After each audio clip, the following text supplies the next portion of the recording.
My obsession caused this great foulness, and it is shameful that I must rely upon you to set it right. Hello, everyone. Science Viking here, and it is time to return to Darkest Dungeon. And what's more, I'm actually to make up for how long I've been absent, I'm actually going to attempt to make this episode the finale of this playthrough. So, there are 3 major tasks we have left to complete. The last 2 Darkest Dungeon missions, and then I also want to defeat the Millar before the end of this playthrough. So, I'm going to see how much of that I can manage in just one episode. I might actually be able... I'm hoping I'm actually going to be able to manage all of it. It's going to be an unusually long episode, but I think I can do it. So first, let's spend some gold upgrading some things. See what all there is to upgrade. Well, that's all of the that's all the equipment that we can upgrade. Let's see about abilities.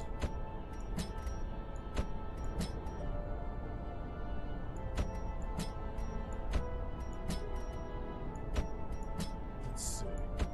A lot of people have their abilities fully upgraded, but a few don't.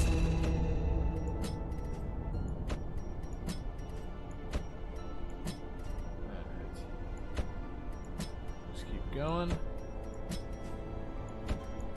Yeah, very exciting just watching me scroll through all the heroes to find anyone who has an ability that isn't fully upgraded yet. Also, I think the scrolling isn't entirely working properly. Or I just have that many heroes. I mean, I have a lot of heroes.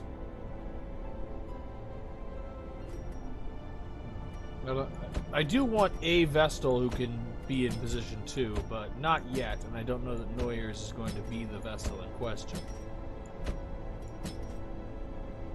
Okay, Roger needs to be upgraded. Stop flickering. I don't trust people who flicker. Alright. How about the Nomad Wagon? Okay, the Dark Tambourine isn't very good. None of this really stands out. So let's go on another mission. Okay, so remove everyone and sort by class. Wait, no, sort by level. So among my champions, let's see. I have a fully upgraded champion level Hellion. A fully upgraded champion level, whatever the name of this class is, Bounty Hunter.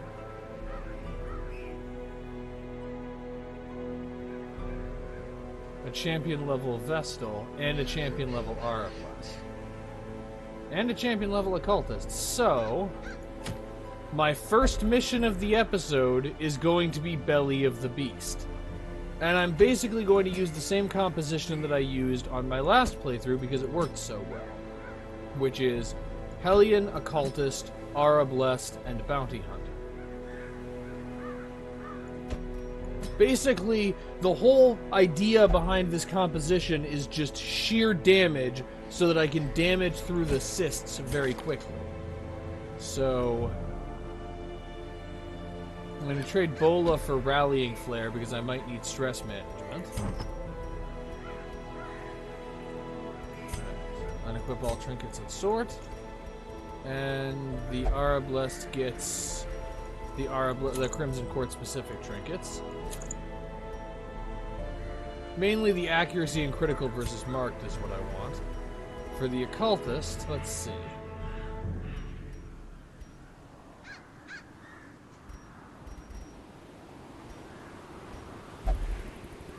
I'll get the Blood Pact. You know what, I'll just go with the Blood Pact. Actually, no, he's the main healer. He needs the Ancestor's Scroll. Now for the Bounty Hunter, he gets the Crime Lord's Molars and the Vengeful Kill list, which gets him a whole bunch of different damage and critical boosting effects. Okay. And make sure he has the right abilities equipped. He does. And the Hellion also gets the Crimson Cord equipment because, again, damage. Alright, make sure everyone has the right abilities equipped. This is the thing I always forget to do. Look here, trading Demon's Pole for Sacrificial Stab because everything in there is Eldritch. Okay, this is probably a viable composition.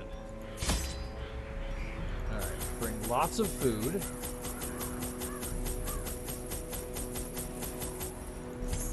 $36 food should be enough. Wait, there are no curio interactions, so the only other things to bring would be a lot of torches, a lot of bandages, and a lot of antivenom. Fortunately, we have a lot of gold. Okay, I think 12 bandages, 12 antivenom, 16 torches, and 36 food will probably carry us through here. Alright, team, let's find out if you survive this. The interminable stone holes are but an antechamber. The creature is vast beyond measure, and must be battled from within. Step over the threshold, and let the terrible truth worm its way into your mind. The Gateless Gate, a maddening aperture to realms beyond human understanding. Okay, I have an approximate memory of where the, mission is, or where the final objective is. It can basically be summarized as we begin in the upper left corner, and the objective is roughly at the center. So we need to go a mixture of right and down. I'm just not sure exactly how much right and exactly how much down, so I am going to need to be careful. Fortunately, we have a lot of resources. Okay, Flesh Hound. These are relatively easy to take out. Unfortunately, they're kind of fast. I think I can handle them. Alright, Sniper's Mark on the one in position 2. Setting that one up for the Bounty Hunter. Ow. Okay, that's quite bad. The end approaches. Fortunately, the Bounty Hunter can still attack from, position 3. So, collect bounty on the one that's marked.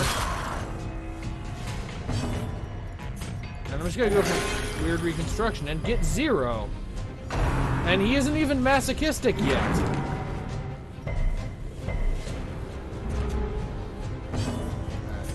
This time I'm just gonna go for sacrificial, and that also failed. The occultist has yet to accomplish something. Ooh, and we're taking a lot of damage. About to break. Alright, Wicked Hack to remove the last enemy, the penultimate enemy. Faint hope blossoms. And after that, I'm just gonna let Roz do the healing, because her healing is at least consistent, and all three of these heroes actually have abilities that can do pretty good damage to the Flesh Hound, even if it isn't marked. It'll still take a few hits to be completely rid of it, though. I said hits, not misses. Ooh. Mortality clarified in a single strike. Welcome to the Darkest Dungeon. Our first battle, and somebody is on death's door. Yeah, that's what Darkest Dungeon missions are like. Especially when you have a composition that's this fragile. This composition was specifically designed to deal with assists. It will have difficulty dealing with anything else. The offensive. Goes back into formation. Okay, this time we're going down. Overconfidence is a slow and insidious killer. Perhaps I actually should have made camp, but that was the second room. I'm not sure that we can afford to make camp just yet.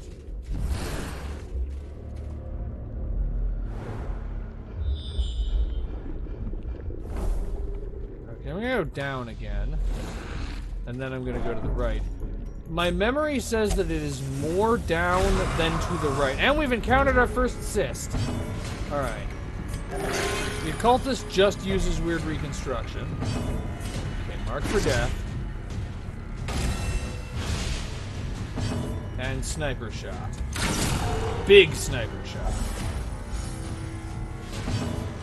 And try to go to the white cell stock. The thing is, the Hellion has a pretty good chance of two-shotting the white cell stock.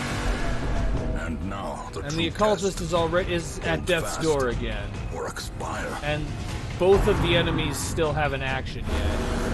Okay, he survived one. Please target someone other than the occultist. Thank you. Thank you for this. Thank you for this small mercy that you've given me. All right, collect bounty on the mammoth cyst. Well, that's unlucky. Okay, do we go first or do they? If we go first, alright, heal the occultist so he's off death's door. That was about as unlucky as it's possible to get with teleport. Because the thing about that is, teleport can activate on any action other than the first action for the white cell stock, but the probability goes up each turn. It's supposed to have a very low chance of using teleport on its second turn of existence. That's my second 0 with Weird Reconstruction. I need you to start rolling higher.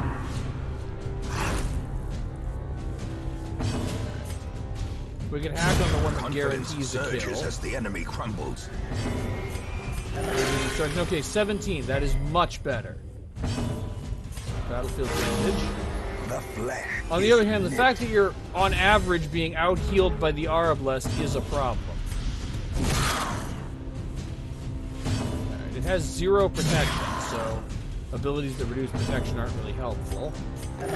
23. Thank you, Mortagna. Now you're giving me the kind of numbers that I've been hoping for. Okay, we're almost rid of this, but we need to do it with one more attack. Just hope it isn't critical. Okay, that's good.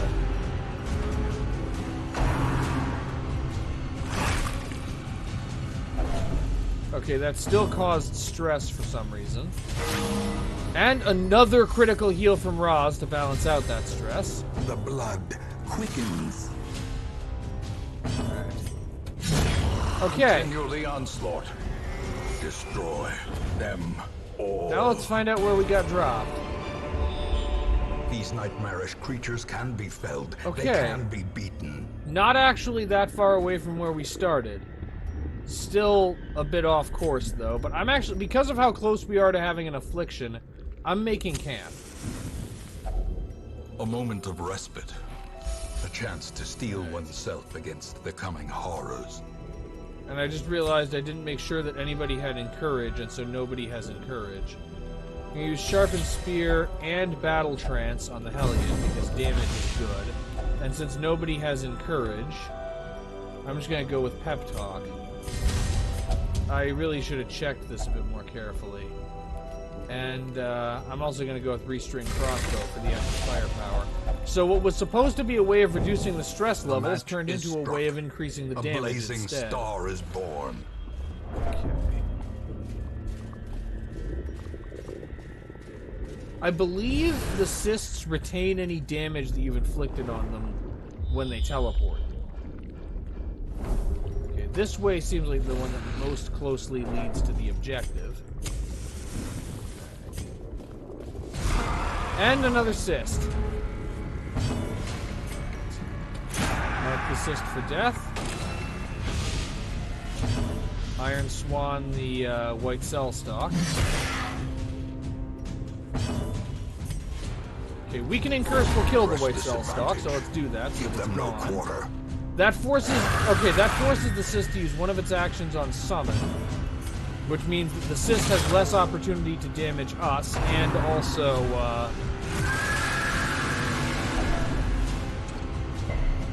it delayed. Now this white cell stock on its first turn cannot use teleport, and it's dead now.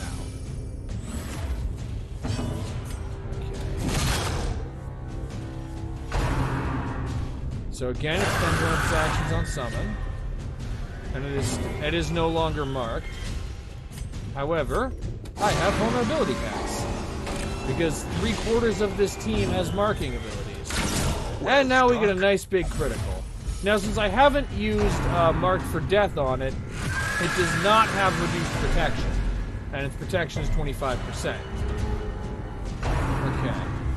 And the white cell stock outsped the Hellion, so the white cell stock now can use teleport. I'll just have to hope that I don't get as unlucky as I did last time, because I can't kill it. Instead, I'm going to take a bit of a risk. I'm going to use Weakening Curse to reduce the cyst's protection. And Mortagna is punished with a resolve check for that. Is he afflicted or virtuous? He's virtuous! Ha ha ha ha! Adversity can foster hope and resilience. And yeah, I'm going to take a risk and go for Sniper Shot on the cyst instead of the stalk. Blow. I'm gambling that I get another turn with the Hellion before the stalk teleports. Whether that's by the Hellion outspeeding the stalk or by the stalk choosing to do something other than teleport. And the Hellion outspeeds the stalk and she misses. Die another day, mortal. I have need of you. Alright, Weakening Curse without a critical will not kill, but it's worth trying. You know what? Come hither will kill. I'll take the risk. Okay, and Sniper's Mark. And now it's again going to be forced to burn one of its actions to use Summon. And again, we have a turn of safety before the stalk can teleport us. I mean, teleport can move you closer to the objective. It has moved me closer to the objective before. And big weird reconstruction. Alright, Iron Swan. I'll need one more hit to kill, but it's almost a guaranteed kill. Or alternatively, I can just remove the cyst. I should... The... Revivify. How much is it? Okay, it's healing itself only for a little, but any amount of healing is still a problem. Especially when we keep missing. Okay, and our first instance of damage... Not only is our first... I was gonna say our first instance of blight, it's our first instance of damage over time, period. I'm gonna go with Vulnerability Hex. Again, going for a bit more aggression. I resisted the debuff, but you cannot resist being marked. Remove the stalk. Remove the blight.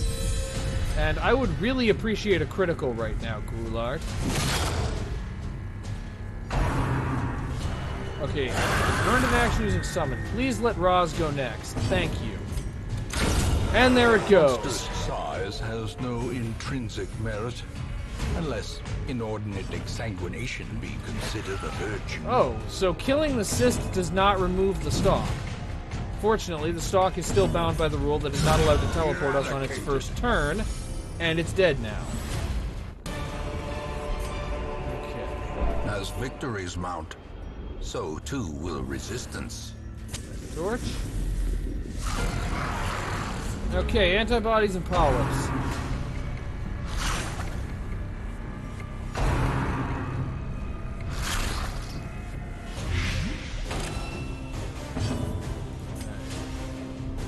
Sniper shot cannot kill, so it's a sniper's mark on one of the antibodies.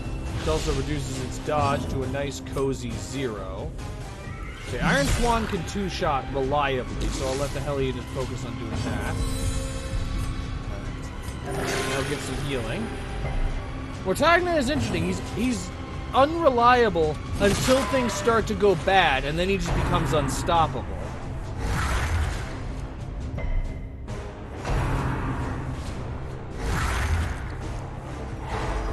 Okay, they managed to stun one of us. That isn't good. Alright, we need another big weird reconstruction. He had a bit of a slow start, but the occultist is exactly what we needed him to be.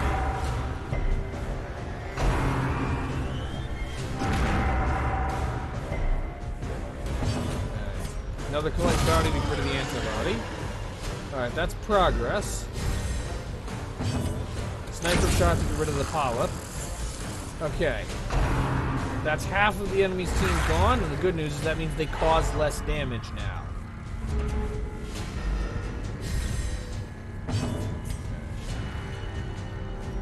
I'm gonna use Mark for Death on the polyp so that Roz does more damage to it.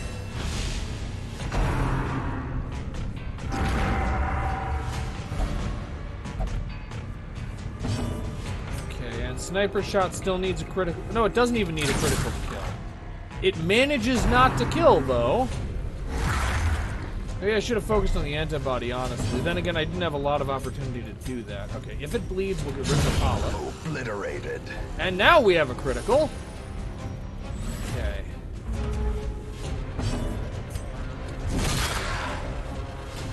Select bounty, sacrificial stab.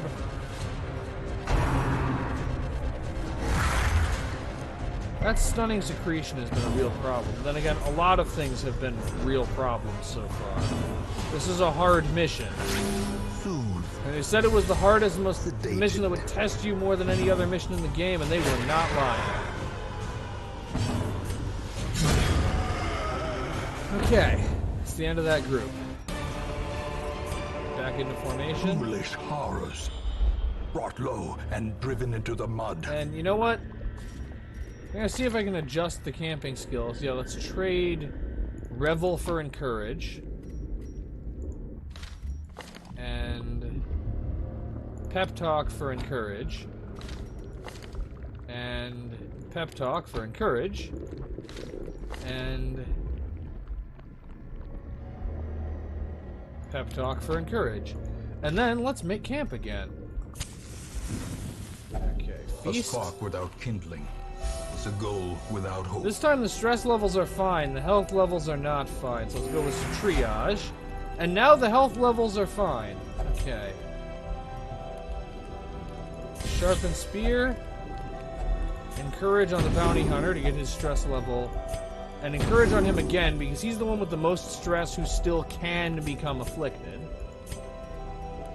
And this is how we do it, for a nice buff for the Bounty Hunter. I have burned through half of my firewood, but they gave me 4, I'm gonna use it. Give me a lot of firewood, I'm gonna use a lot of firewood. Okay, this is just regular enemies. This is not another assist. Alright.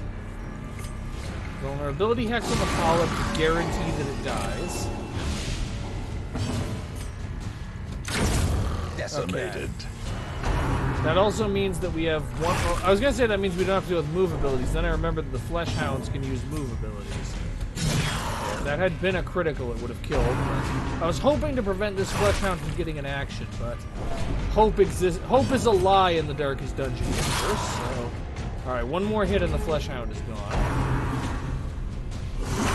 Grievous injury. Oh, that ain't good. Palpable fear. There is much wailing and gnashing of teeth. Alright, weird reconstruction. And another big weird reconstruction. Alright. Like bounty on the one in the front. We can attack on this one because I'm pretty sure that the Arablest won't be able to use any of her ability. Oh, she can only use Rallying Flare. I'm just gonna have her move back into position then. Sacrificial Stab won't kill, so let's just go for some damage. Even more big healing. He really took my comments earlier to heart.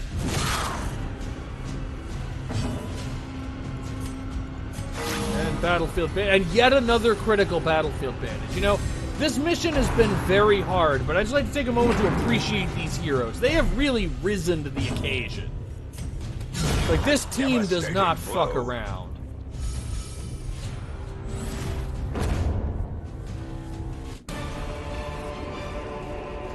Trifling victory, but a victory nonetheless. All right.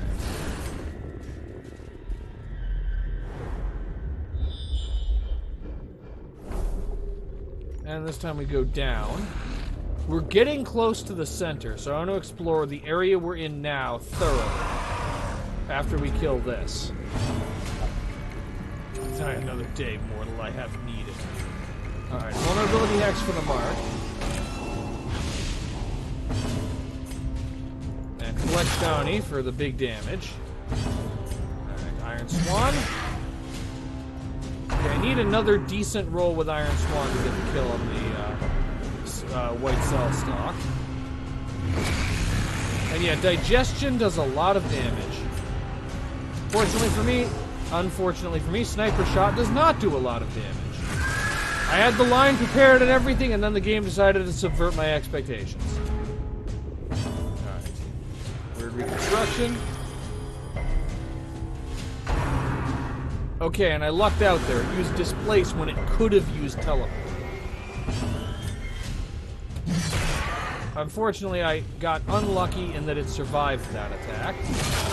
We are in such a good position. I'm going to take the cautious approach. And I'm using sniper shot to get rid of the stalk. And the cyst uses... Wait, can the cyst only use its first action to summon another stalk? That's interesting. Alright, mark for death. Reduce its protection to 5 instead of 25. Oh, it resisted the debuff. Alright, let's go for Sacrificial Stab, because against Eldritch, that actually does pretty good damage. Impressive. And Sniper Shot does really good damage. Okay, now it uses Summon. Which basically guarantees that Ellie kills it, especially if she gets a critical. But even if she hadn't gotten a critical, it still would have basically guaranteed that she got a kill on it, but got to kill it before it had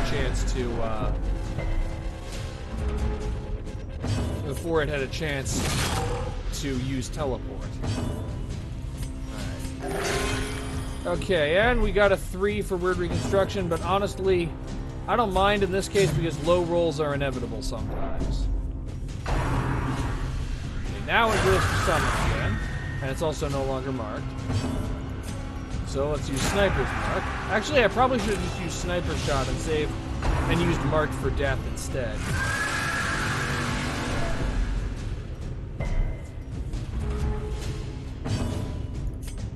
But, collect bounty. We are whittling its health away.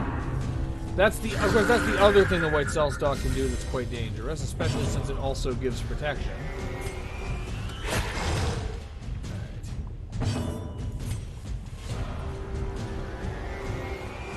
And in the interest of making sure that the White Cell Stalk dies before it can use teleport, and now the cyst is also healing itself in addition to being healed by its partner. Okay, the good news is the White Cell Stalk is gone. If it bleeds, this is because the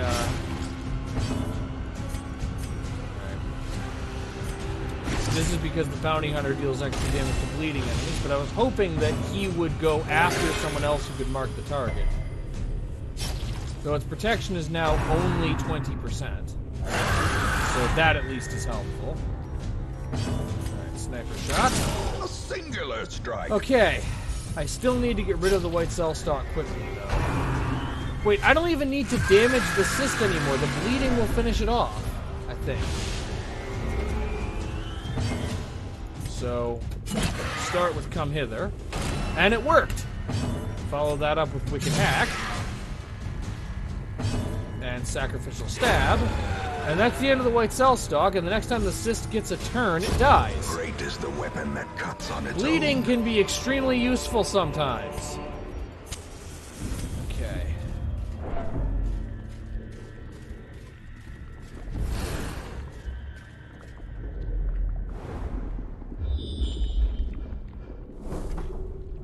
Okay, I'm fairly certain that the objective is this way.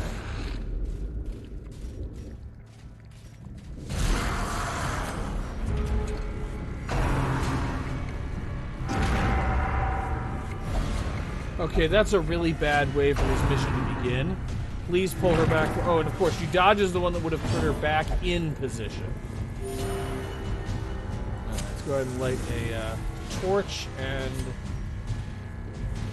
Okay, vulnerability has to run the Flesh Hound. I picked the wrong one, though. I should have picked the one that, well, it didn't end up mattering, but what would have been smarter would have been to go after the Flesh Hound that still had an action.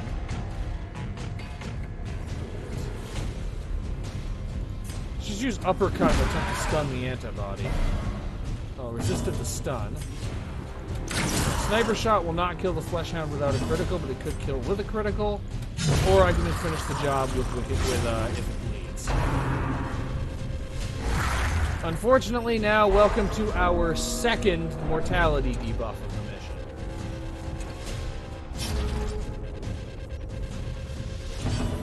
Okay, I need a big roll for weird reconstruction. And 18 is big, thank you.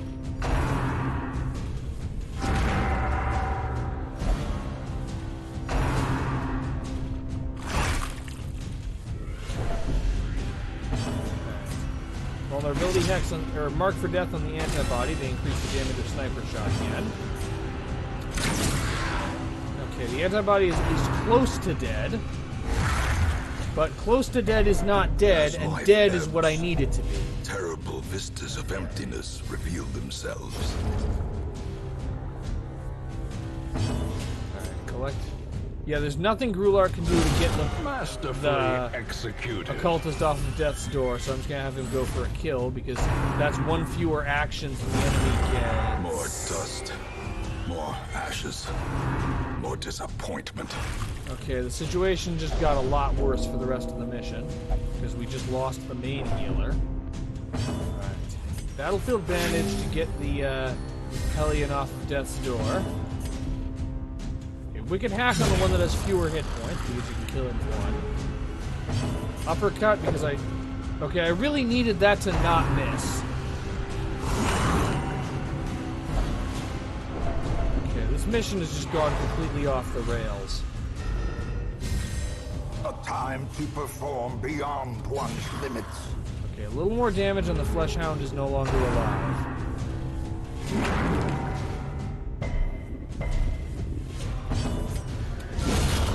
Okay, that's the end of the Flesh Hound. This expedition at least promises success. I really do not share your optimism, Ancestor.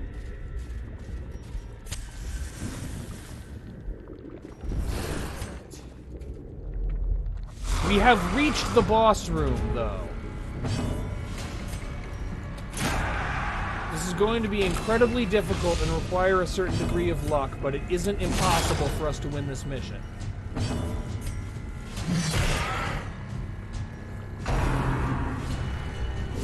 How quickly the tide It's turns. unlikely, but it isn't impossible.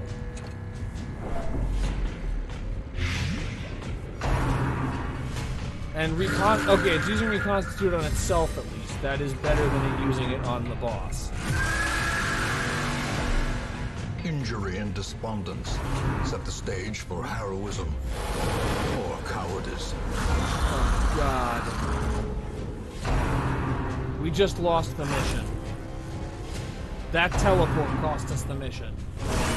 Unnerved, unbalanced.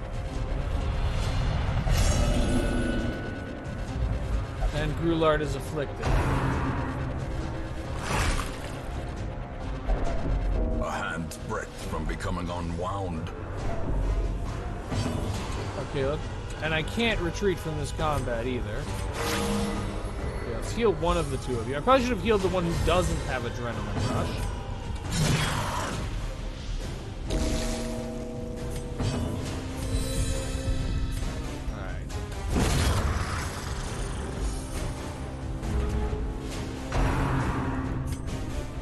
Targeting the one who isn't at death's door. That is good. At the very precipice of oblivion.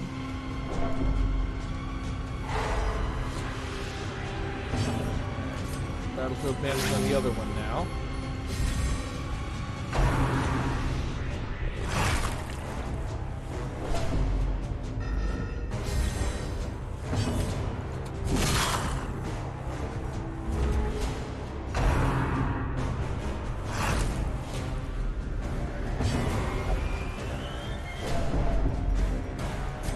Another collect bounty, and narrowly not enough for the kill. Another battlefield bandage.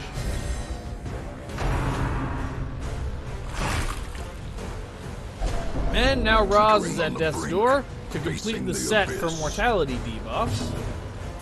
Alright. Get rid of the Flesh Hound.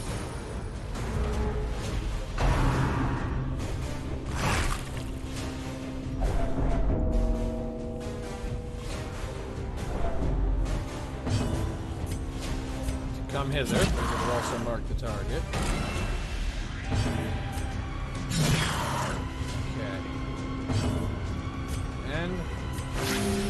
Now everyone has received battlefield damage.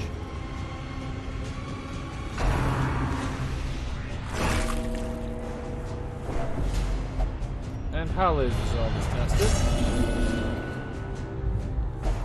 Those who covet injury find it in no short supply. Okay. Be wary. Triumphant pride precipitates a dizzying fall. So, the question before me now is, do I try to power through based on the fact that the one cyst that I know is there should still retain the damage that I did to it? Or do I just retreat? Or do I retreat and definitely lose one hero? Basically, if I retreat, I lose somebody. But if we stay, we might lose everyone. But on the other hand, we might complete the mission. Honestly, I realize I'm taking a very large risk, but for now, I'm actually going to keep trying. Huddled together, furtive and vulnerable. Rats in a maze. Triage to make sure everyone's off death's door. Let's combine that with field dressing on the Hellion. And I need the increased critical rate more than I need anything else. After that, encourage on the one who's closest to having a heart attack. Okay. The way is lit. The path is clear. We require only the strength to follow it. So, a large part of whether or not we can do this will be a question of how many battles there are between us and that cyst. Okay, zooming in as much as I can. 1, 2, 3 in a room. 1, 2, 3, 4. 3 and 4 is 7. 1, 2, 3. Okay, it's exactly the same distance using both routes. So I'm just going to take this route.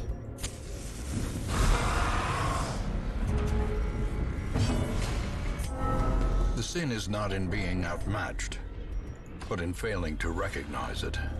Okay, so that route has assist. Let's see if this route also has assist.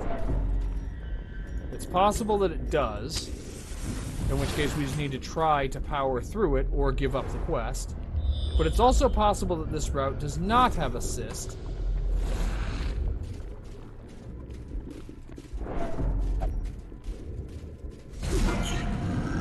That is not an improvement! Okay, march for death. Okay, wicked hack. I should have gone for if it bleeds, honestly. Sniper shot. Okay, body slam. And it missed. That is good. It only gets one action per round. That is also good. Collect bounty. This time we got big damage. If it bleeds. Okay. Hale, unfortunately, is having some difficulty hitting the enemy. The other two do not share that problem. Okay, Stinger step. 7 and it failed the blight. Alright, collect bounty. Champion falls. Okay. Now just hoping there isn't Success assist. so clearly in view. Light up a torch. Or is it merely a trick of the light? Yes, both targets retain the damage that they had taken. Alright, sniper shot fails to get rid of the white cell stock.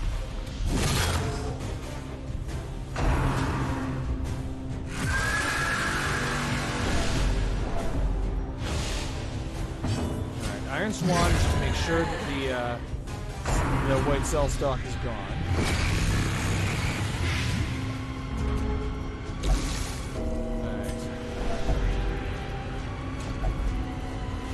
Go for anti-venom.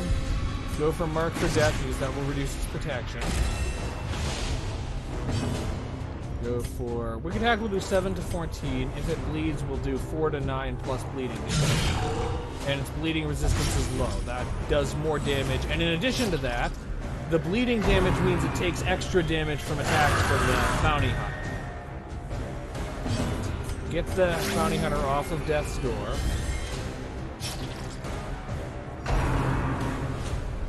Alright, I was going to say a Vestal would make a huge difference for this mission, but frankly, the occultist being alive would make a huge difference for this mission. Weakened. Please fail. Please do not move. Thank you. Thank you, Hale. I needed you to resist that move.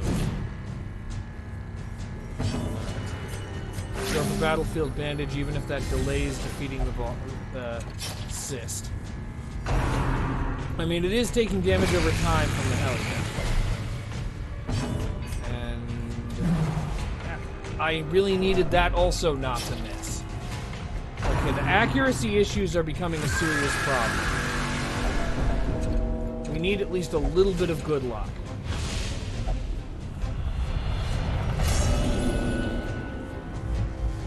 Self-preservation is paramount, at any cost. Come on, Holly.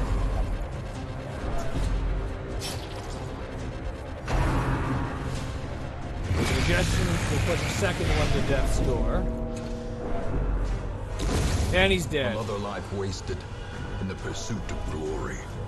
Gold. And another death. And she is also dead. Wonderful. And now we have a heart attack.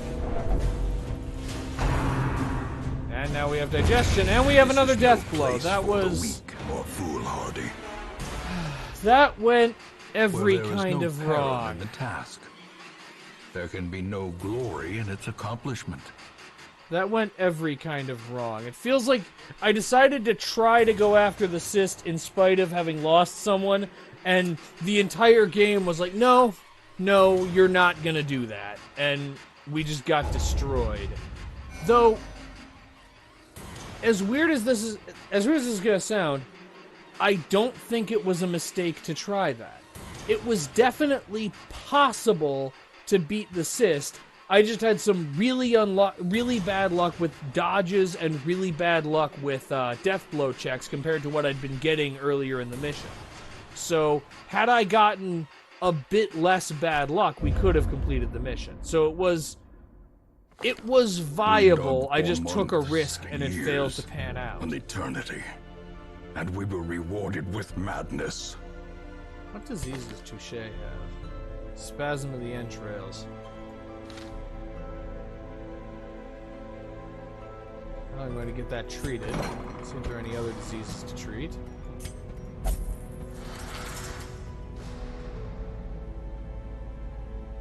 Seemingly not.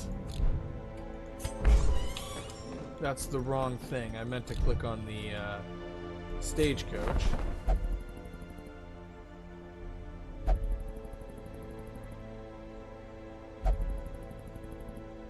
Let's see.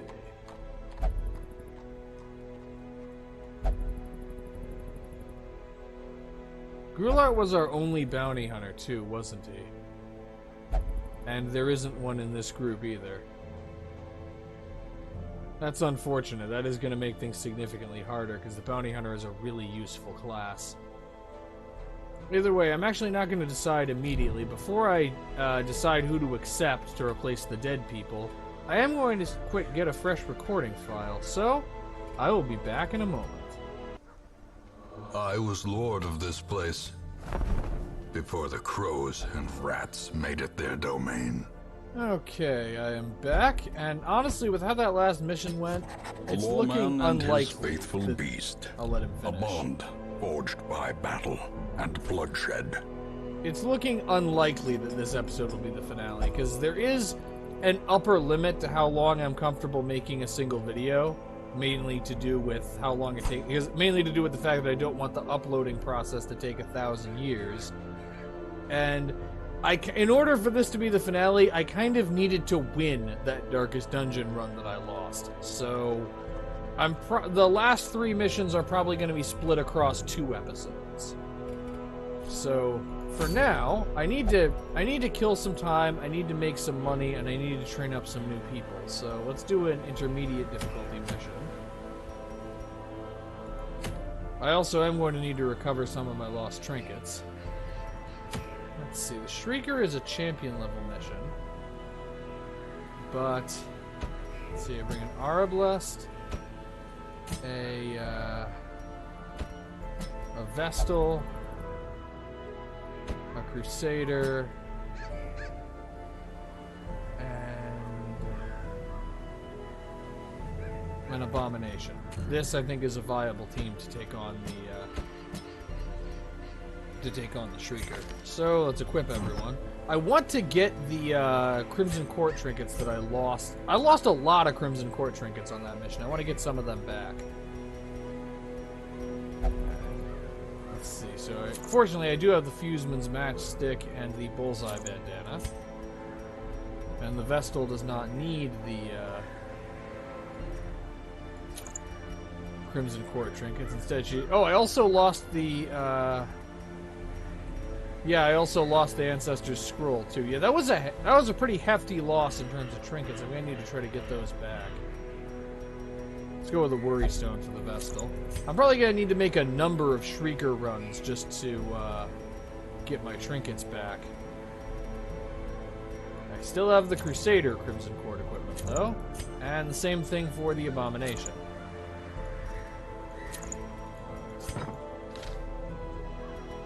And...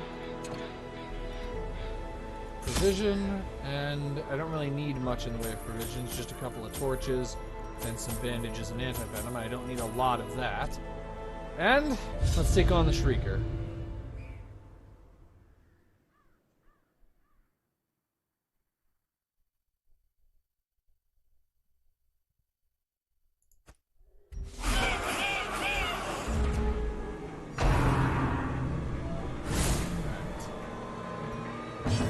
And, yep, I'm just opening up with Transform.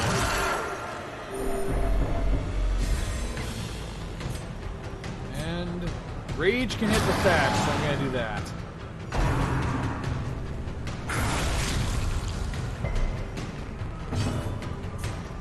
And Sniper Shot can also hit the thatch, so I'm going to do that. And so can Judgment. I'm just going to keep wailing on the thatch until it's gone. In the meantime, the Crusader may as well smite the Shrieker and miss.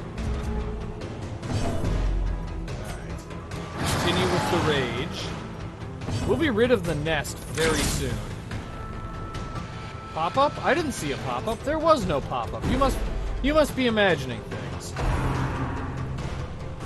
A nice little casual Shrieker run.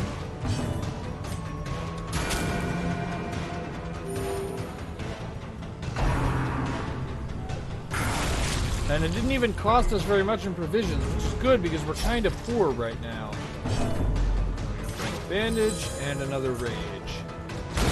It also looks like it won't cost us much in stress treatment. The sharpened blade. Except destroying the nest doesn't actually end the battle. Okay, this could end up costing us a lot in... I probably should have used Sniper's Mark. This could end up costing us a lot in stress treatment. Divine Grace on the Abomination.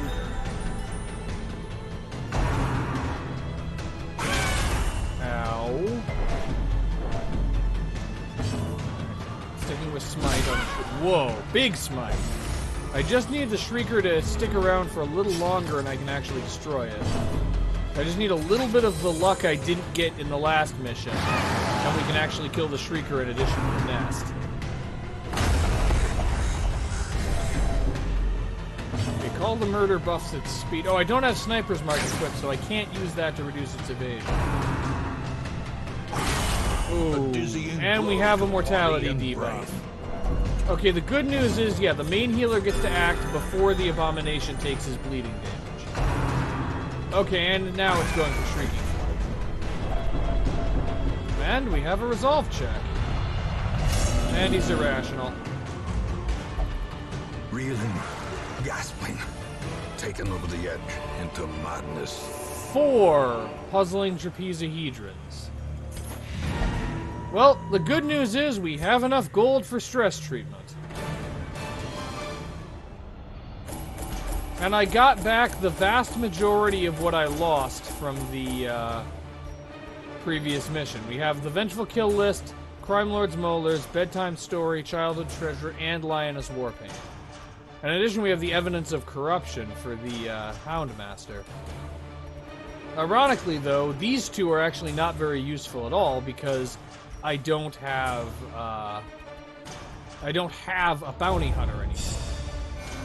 And also, Hatat is now, or however you pronounce that name, is now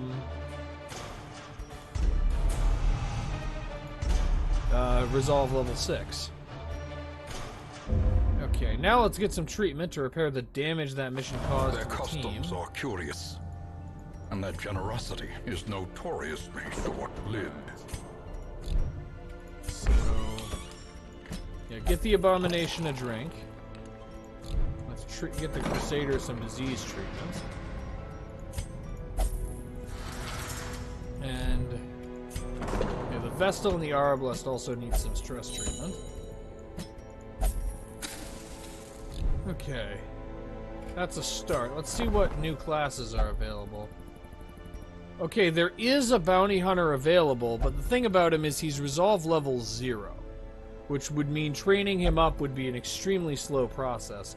So I'm actually going to wait until I have better options than this. We have, not counting the people who've been to the Darkest Dungeon, we have 26 heroes. We can afford to be a little... We can afford to stay below capacity for a little while.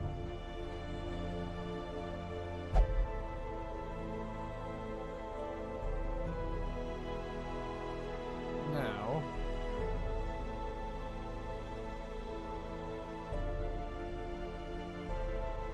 let me see something. However, I am going to go on another mission, and I'm going to see if I can take out the Millar again. This time, I'm bringing a Hellion, a Crusader, a Highwayman, and a Vestal. The reason for this is because the reason why we failed to take out the Millar last time was because we had too much difficulty hitting positions 3 and 4. So this time I'm bringing a team that specializes in doing that. Alright, I still don't have the Ancestor's Scroll, so instead...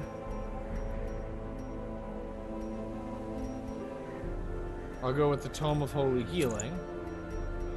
And...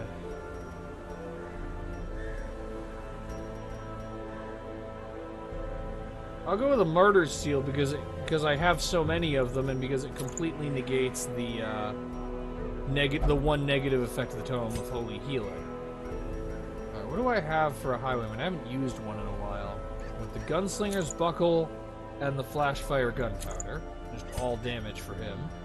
And fortunately, we didn't lose the Crusader Crimson Court equipment, so Hollard gets that. And for Touche, the Lioness Warpaint, and because I love these high risk strategies so much, the Ancestor's Pen. She can attack any position, and I'm just going for all in on damage for her. The idea is, if we survive long enough to fight the Millar, she should be able to essentially shred it. Let me make sure we have the camping skills we need to have. The main thing is Zealous Vigil, Zealous Speech, and Stand Tall. Those are the important ones. Okay. We can afford to bring plenty of food. This should be enough. Wait, there's no use for shovels. There's no use for torches either. We just need anti-venom and bandages, but we need a lot of both. The Millar dies this episode. Alright, let's see if we can survive. Let's see if we can pull this mission off. Here we go. The poor Millar. Thrice a victim. The seasons took his livelihood. I took his land. And now, uncountable years later, the comet has taken his humanity. My only regret is that I did not live to see that shoddy mill smashed to pieces by the miraculous bounty I reaped from beyond the void. We get it, Ancestor. You're evil. You don't need to keep gloating about it. Okay. And activate the cornerstone. Onward! Okay, time for some violence. Wicked Hack could kill. And it does. Obliterated.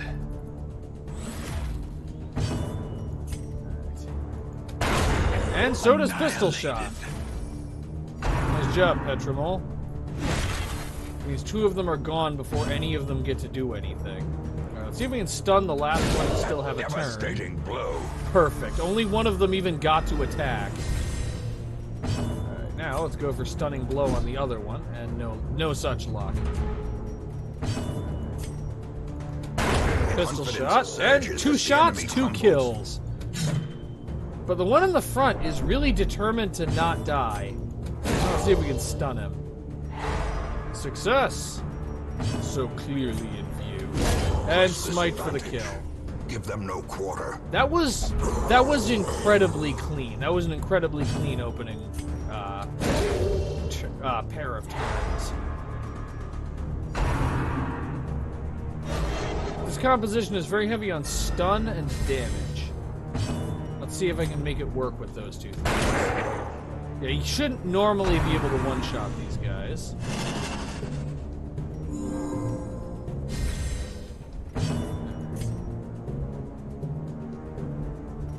Let's go with if it bleeds.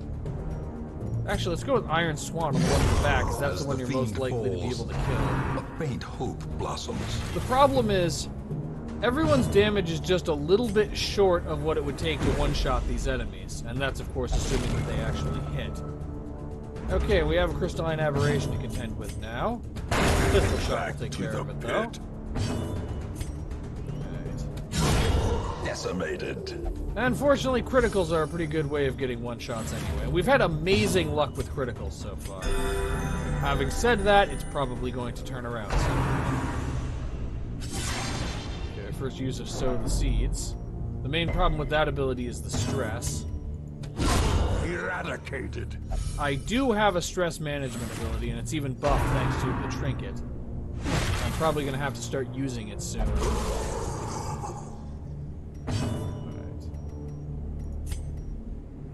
In the absence of any good targets for healing, I'm going to stick with the stunning.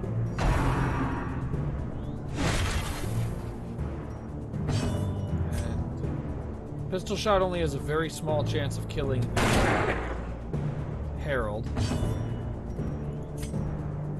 Attack has a better chance of killing the Herald, but even then, the chance wasn't that good, except I got a critical. I just keep getting lucky. Who knows, maybe this is going to be the round in which we actually manage to defeat the Millar. Alright, Inspiring Cry. And that's a big stress heal. That is good. Continue the onslaught. Destroy. Didn't see that coming, did you? Alright, Judgment on the one in the back, so we'll reduce it to just one enemy. Unfortunately, it does get to go before us. You know what? I'm just going to let this thing continue to exist for this round. Let's go for Adrenaline Rush for some healing and to get rid of the disease. And then Inspiring Cry to get rid of the stress healing as well, or the stress damage as well. And now we get sent beyond space and time. Corrupted curiosities, begging for examination. Alright, the Hellion is the one who has taken the most damage, so she gets the healing. And... okay, now we have to do with Plow Horses. Fortunately, this composition has a lot of damage potential.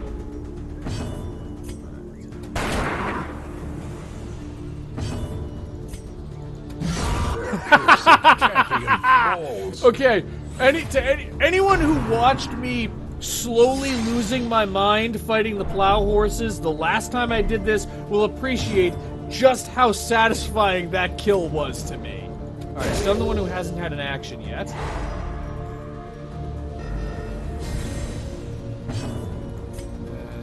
Smite will not kill, but it could if comboed with Stunning Blow. Of course, that does require Holland to hit things. Holland is basically the team Bard right now.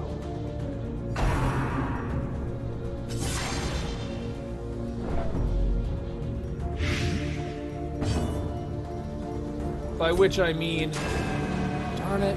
By which I mean his primary contribution has been stress management. He has inflicted very little damage. Is broken. Maintain the offensive. Anti-venom, and again, I'm just going to let this guy survive for a little while to get an Inspiring Cry in, because we do need stress management. And another Plow Horse. Alright, judgment to get rid of the wounded A farmhand. decisive pummeling.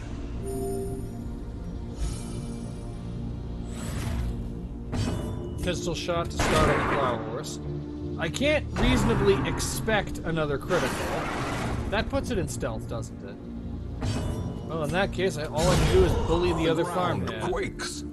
Seriously, what's with all these criticals all of a sudden? Is this the game trying to make it up to me after that other Darkest Dungeon run? It's okay. I knew what I was getting myself into. And also now I have access to tracking shot to remove the stealth. The greater the glory. Okay.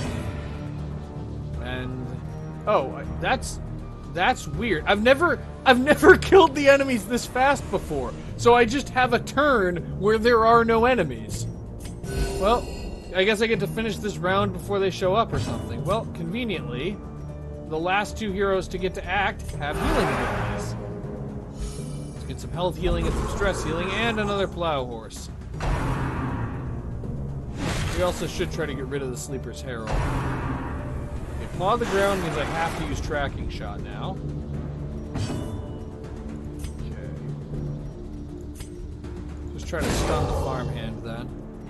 Anything that mitigates incoming damage is good, especially for enemies with... Oh, I can't use tracking shot... Wait.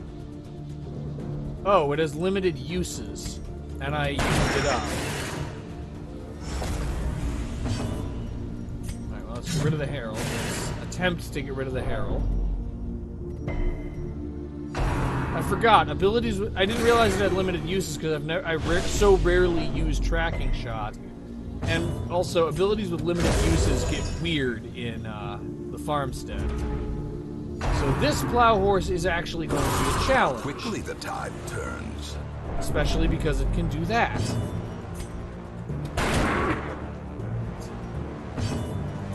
A few more pistol shots will make a big difference. Actually, I need to focus on repositioning the Hellion. Smite will not kill, but stunning blow.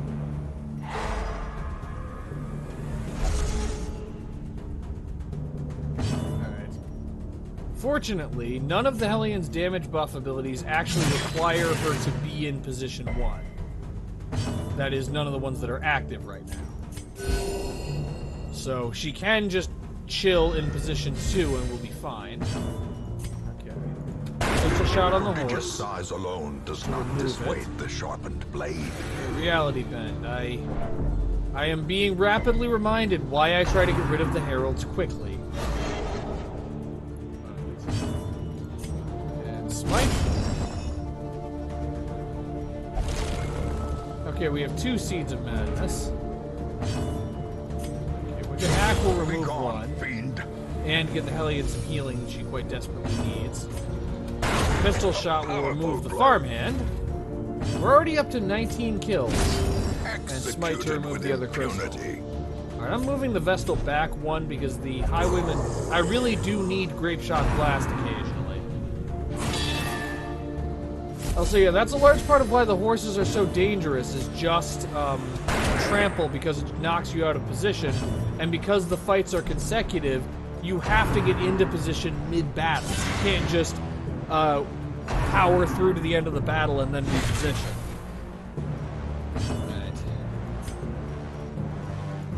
Gonna go for Dazzling Light on the one that hasn't acted yet. That was Judgment. I meant to use Dazzling Light, but what I actually used was Judgment. Well, I got some good healing out of it.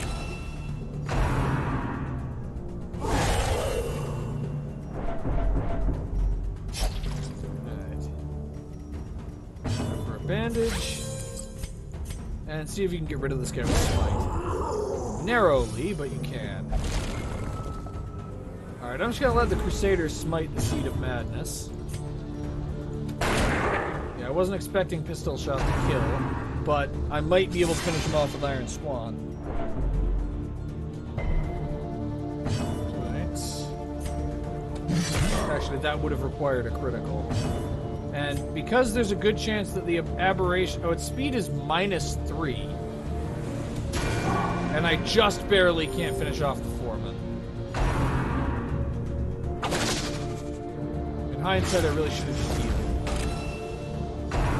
I mean, I know there's a random component, so there's a chance the aberration goes before the Crusader, but I figure its speed is negative and his speed is not. He should be able to go first consistently. Cleansed from our lands.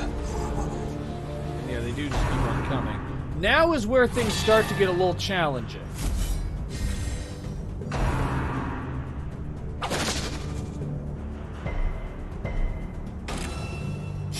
Alright. Over advantage, and I can take out the foreman with judgment quite easily, though that does mean skipping around healing.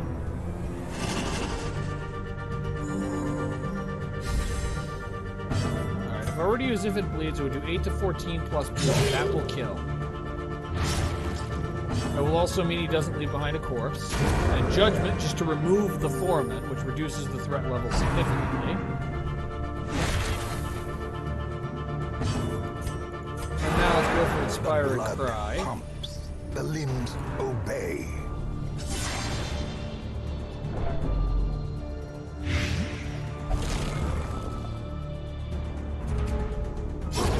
Alright, that one's gone, and this time we don't need to deal with the corpse becoming a aberration. Unfortunately, the Highwayman is blighted for a lot. Okay, let's go with broad healing, because I have a plan for healing the Highwayman. Okay, let's start with anti-venom, and then can Grape Shot Blast do 7 damage? Consistently, it can. Oh! Gets rid of the aberration, kills one of the farmhands, and reduces the other to critical health. Alright, I'll let that farmhand continue to exist for a round so I can get some stress healing. And the Sleeper's Dream shows up, which means it was probably the right call to, Alright, Plentiful Bounty. Peace. Alright, get some good health healing. Now we just need to power through and get some stress healing. Light changes. Now it's Haunting.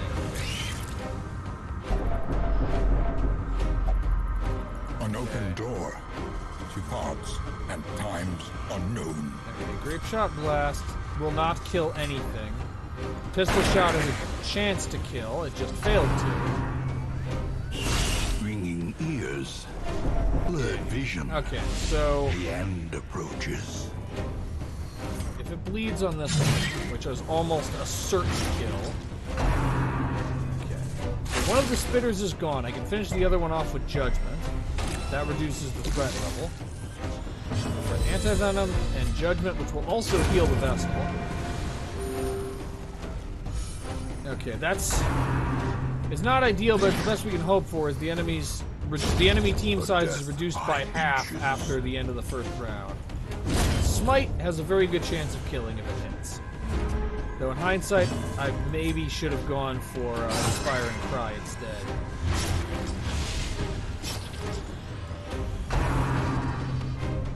Going for Web, which does very little. And the Highwayman was the only member of this team that doesn't have some kind of healing ability, so I'm just going to spend the rest of the round healing while that thing bleeds to death. 168, 61. Okay, the Highwayman has the most stress. The Highwayman has no chill. Okay, now we have maggots. Fortunately, maggots are at least more fragile. He can one-shot, but he only has a small chance to do a Grape Shot Blast. So I'll go for the more reliable kill with Pistol Shot. Alright. If it bleeds... Okay, that's most of them gone before they get to do anything. Judgment will not kill. And their stun resistance is 140%, but everyone's at full health, so I'm going for Judgment and hoping for a critical. And I got one! Nice. We have just basically eliminated an entire 4-enemy team in one round. Okay. It's a tie for the stress levels between the Highwayman and the Vestal, so the Vestal gets the stress healing, because I need the main healer more than I need an additional damage source. And beyond time and space again. The instruments pause, but the symphony will soon continue. And I found a disease charm from Mildred. Yeah, I haven't decided to take Mildred's locket with me, because only one person could benefit from it anyway. Alright. Wicked Hack has a chance to one-shot the Herald, but if it fails to... Injury. I was not really prepared for Riposte to get a critical. Okay, Judgment. Judgment to get rid of the Herald. I don't want to deal with reality.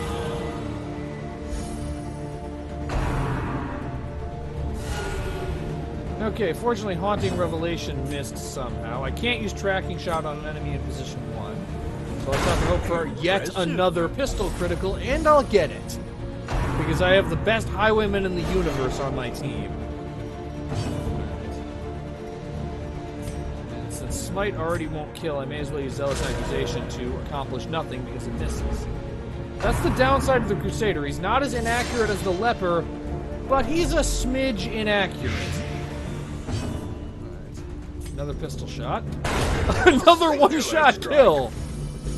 Seriously, Petramol is just unstoppable today.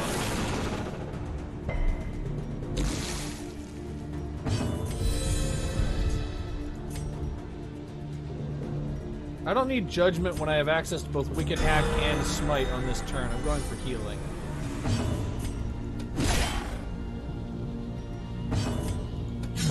Well, that was operating under the assumption that they would both hit, and they didn't. Okay. Foreman is the primary target. Unfortunately, the Foreman is rather durable. Shard of Growth, what does that do? Health regeneration. A lot of health regeneration that can be critical.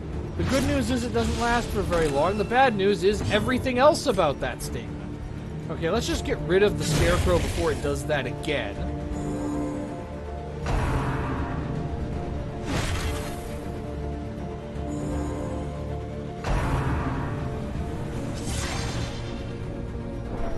Okay, the stress from Sow the Seeds is starting to become a serious problem. Alright, Judgment will at least cancel out the health regeneration. Bandage. This is another time for an Inspiring Cry on whoever has the most stress. Just inspire whoever has the least chill. But never hidden. Right. And their riposte still lasts for a little while yet. Actually, okay, the riposte is gone. Alright, Iron Swan the Foreman. Grape Shot Blast is rid of the crystal. Okay, and health regeneration is gone for the Foreman.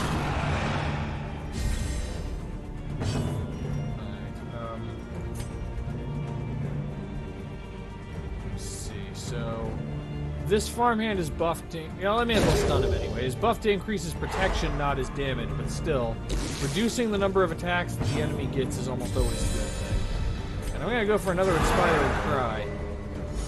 Because we're actually we're holding up pretty well in terms of health, and we're carving through the enemy at a fairly reasonable pace, but the stress levels are becoming dangerous, so I'm going to focus on managing those.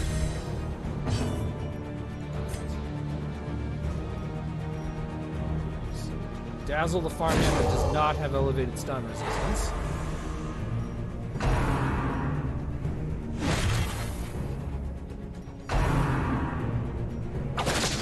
Does no trespassers cause stress? No, it doesn't. It just causes almost everything other than stress. Okay. And Iron Swan. Okay, that's the Foreman gone. He was the big threat. Now we just have to deal with a bunch of little threats.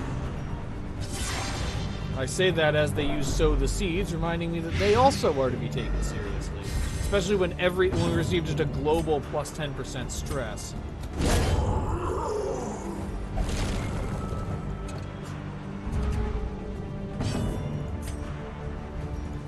See if I can kill this one with... I would need a critical to kill that with if it bleeds. I'd need a critical no matter what. I got it. Okay, that's one of them gone. Which means we're down to one actual enemy and then one crystal. More anti-venom. I'm glad I brought a lot of this stuff. Grape Shot Blast to remove the crystal. Glad I brought a lot of bandages too. There's only one left, which means reinforcements next turn. But, frankly, I'm willing to accept that. Right now, we need stress here. Holland, you know, really, I was going to say Holland has really been coming in clutch here, but frankly, every member of this team has been clutch in some way. Holland has been keeping the stress levels manageable. He hasn't had a lot of luck when it comes to inflicting damage, but he's keeping the team active, and he's keeping the team from becoming afflicted, which would seriously harm their effectiveness. Touche and Petramol are just doing incredible amounts of damage, including absolutely defying the laws of probability with their criticals, and Conter is doing an incredible job of just mitigating, of just keeping everyone healed, and more importantly, has been getting incredible luck with her stuns to mitigate incoming damage. So really, seriously, every member of this team has been performing amazingly in some way. Grape Shot Blast to remove 2 different threats in one shot. Bring us up to 39. 40.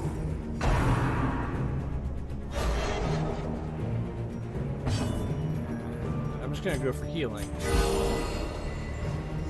But yeah, Conter has done an amazing job of both mitigating incoming damage with stun and repairing the damage when it does arrive. And reinforcements. Another Scarecrow. Unfortunately, this time I don't have another tracking shot to use. I do, however, have Grape Shot Blast and Zealous Accusation.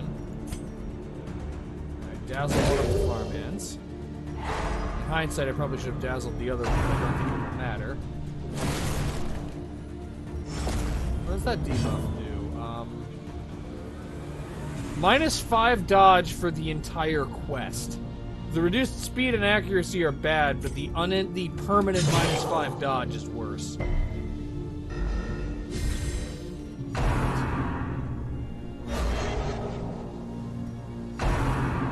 And the one downside to Holland is Crusaders are slow. Zealous Accusation. I was hoping for the kill, but I'll accept what I got. Iron Swan is part of a larger plan. Okay, everybody is almost all the enemies are at critical hit. Judgment to get rid of the guy in position 4, and I can hit the other 3 with Grape Shot Blast, and I can hit the Scarecrow with Zealous Accusation. Which will be necessary to get rid of the Scarecrow. Or I can hit him with Smite because he isn't in stealth anymore. Okay, now we just have to deal with 4 Seeds of Madness, which is actually relatively easy. Alright, Iron Swan on the one in the back, and Grape Shot Blast will destroy all 3 of the others. And if it somehow manages to fail, I have 2 other attacks before they return. And I now just have another free round of healing. Which means more opportunities for criticals to get stress healing. And beyond time and space. A place of refuge. Okay, now our opportunity for camp. Moment. Okay. Flame's color is somehow wrong. A spark Right, without feast. kindling is a goal without hope. Feast. Zealous Speech. And then, Pray. And I don't know if Nighttime Ambush is possible here, so I'm going to use Zealous Vigil to guarantee that we don't get one. Okay. Just a little bit more and we fight the Millar. The light is haunting again. And we're fighting fish people. Okay, this is going to be a bit more difficult than it was last time. Stars blaze with hateful light. Especially since we have enemies with Stress Wave now.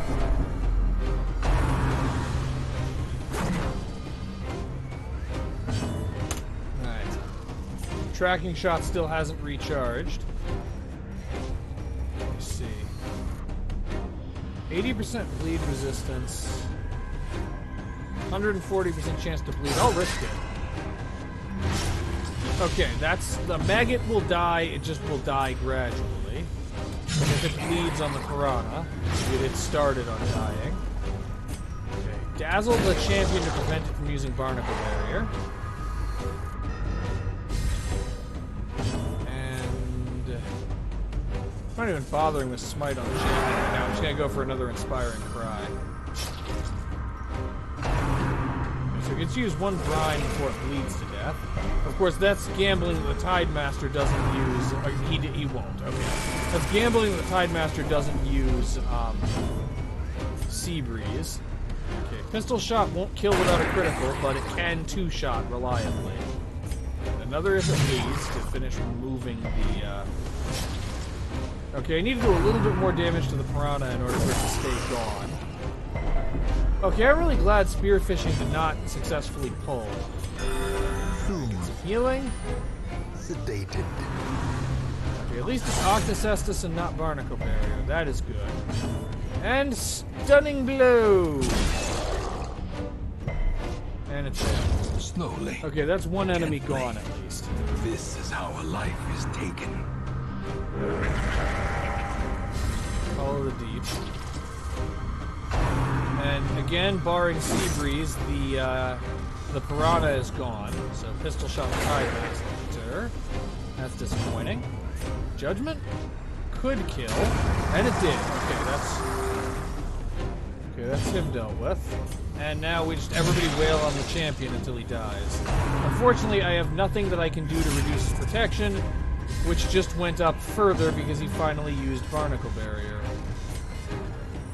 Well, I guess this is an opportunity to spam Inspiring Cry, because this team composition doesn't have anything that causes stress. And as I say that, an insatiable ghoul shows up. Because of course he does. Alright. Try to stun the ghoul. Fail to stun the ghoul. That 40% protection isn't looking very neighborly. I'm going to try to inflict bleeding. Okay, we've had some success. And of course the ghoul opens with Howl. Why wouldn't he? Gnawing uncertainty. The birthplace. So Howl isn't that bad. It only inflicted 9 stress to 2 people. It could be worse. Try Dazzling Light again, and it missed again. Pistol shot on the ghoul. And if it bleeds on the champion, because bleeding isn't actually a reliable way to damage him when he has 100% bleed resistance.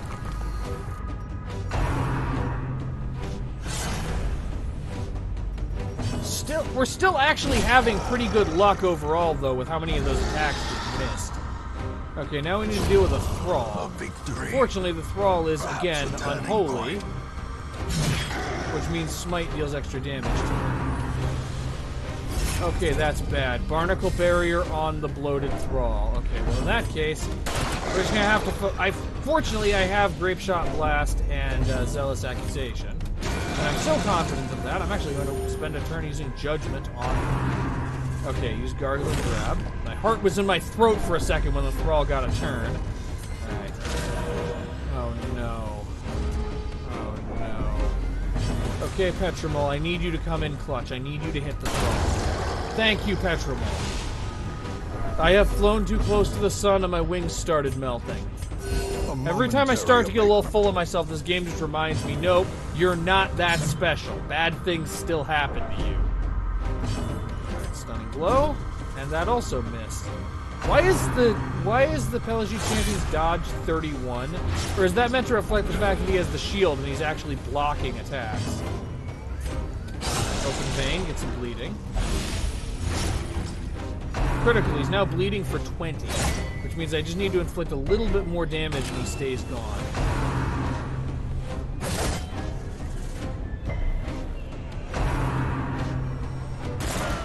Unfortunately, the bandits are a bit of a problem.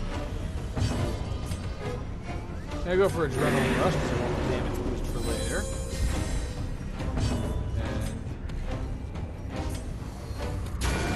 And Judgment, doing just barely not enough damage to make up the difference. Smite, and Smite missed. Okay. I literally need to do 1 point of damage to the champion, and then bleeding will take care of the rest. I'm also a little bit concerned about Touche's health. On the one hand, the Lioness Warpaint means that she deals more damage as her health gets lower. On the other hand, I also don't want her going into a boss fight with a mortality debuff. And that's, of course, assuming that she doesn't actually catch a death blow. I've had some kind of bad luck with death blows this far, this episode. Okay, bandage and big healing on the Hellion, please. Thank you. Okay, smite on this guy. Okay, we're finally rid of the champion that I just allowed to stick around forever, because there's always higher priority targets. Which, in this case, high priority simply means an enemy I can damage more easily. Because, generally speaking, a large part of priority is I don't want to spend a whole bunch of time and energy killing an enemy when I could have killed a comparably dangerous enemy a lot faster. Because the goal is to reduce the number of attacks that the enemy gets. And so since champions are so durable, but don't actually inflict that much damage, they tend to be a low priority to take out. Even though their threat level is actually fairly significant. And now we have to deal with a jellyfish, and it too is focusing on the Hellion. For a big heal on the Hellion again. This grape shot blast should actually get a kill. That is the sound of disappointment.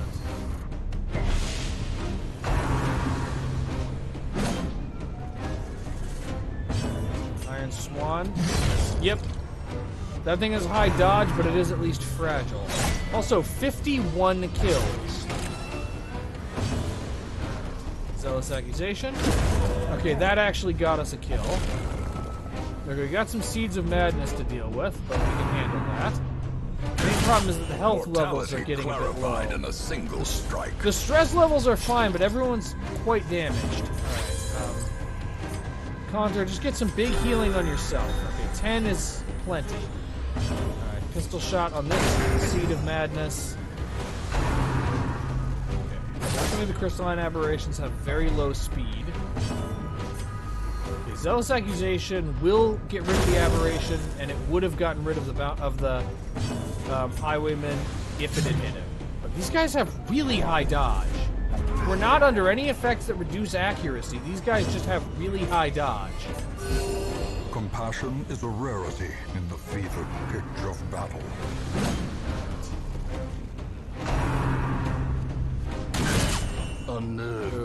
That was a really untimely critical. Alright. Wicked Hack on the one with the more hit points. Ha!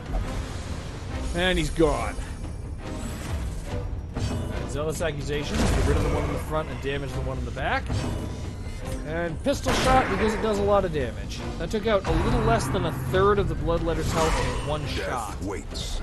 Also, we have met the minimum kill requirement. We have met the minimum kill requirement to encounter the Sleeper's Dream. Grape Shot Blast to prevent us from being hit by the Seed of Madness exploding. Bandage. And Wicked Hack will do a lot. And Wicked Critical! Size has no intrinsic merit, unless inordinate exsanguination. Fire and Cry on Hellion, she has the most stress. Divine Comfort, because frankly everyone needs some healing right now. And the Sleeper's Dream arrives and uses Beyond Time and Space. A closer look, perhaps? And Plentiful Bounty. Nice big healing before we confront the Millar.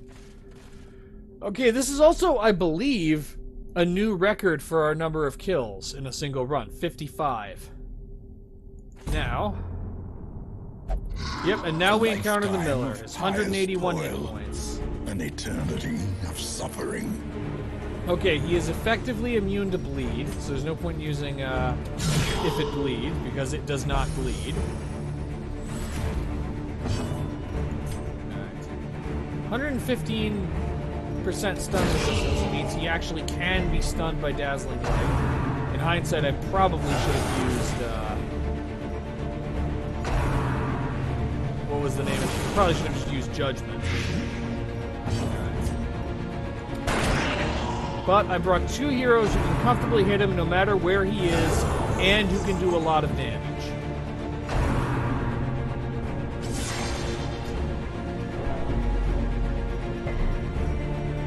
And smite the farmhand. And pistol shot the Millar. Anti-Venom, and Iron Swan. Okay, we are chewing through his hit points relatively quickly. Unfortunately, our stress level is also accumulating rather quickly, so... Okay, Winter's Breath. I don't completely understand what that does. Oh, right, it grants him a guarded status, but does not boost the farmhand's defense in any way. And we can't guard. Okay, I'm just gonna start with Judgment, because we need to destroy the frozen farmhand in order to proceed. Hollow Key. I should remember what that... Oh, Stress and Horror. The horror. Now he uses the Harvest, which also heals him. And gives him protection. Okay, we need to get rid of the frozen farmhand quickly. Fortunately, he can only freeze farmhands. He can't freeze anyone else. Continuing with Judgment on the farmhand, because we need it gone. Pistol Shot, because it will reach the farmhand. And now he uses the Reaping. Fortunately, the Reaping does not heal him. Alright, get rid of the frozen farmhand with a critical, no less. And he's only regained some hit points. We still have managed to keep a significant portion of our damage. Now he uses the Master Beckons again. He summons a Herald. Alright.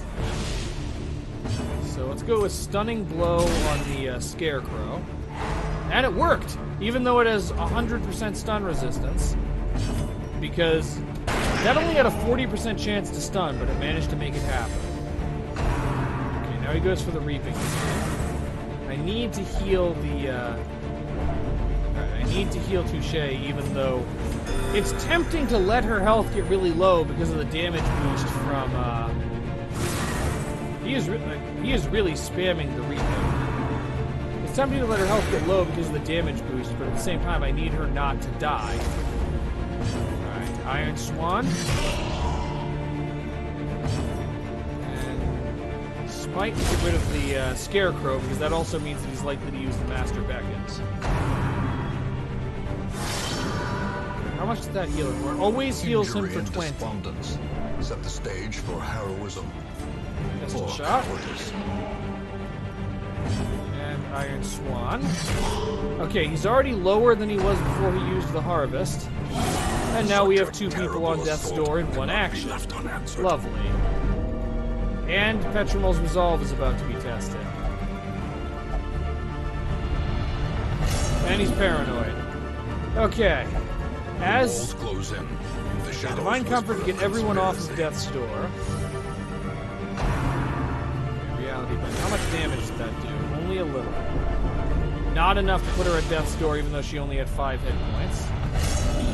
Okay, she's selfish. Self-preservation is paramount, at any cost. Going for Inspiring Cry, actually for the healing, even though it's unlikely to matter.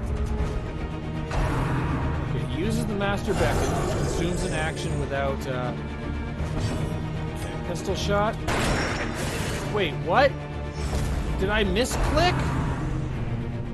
I was sure I clicked on the Millar. Well, now I need to get rid of the Frozen Farmhand.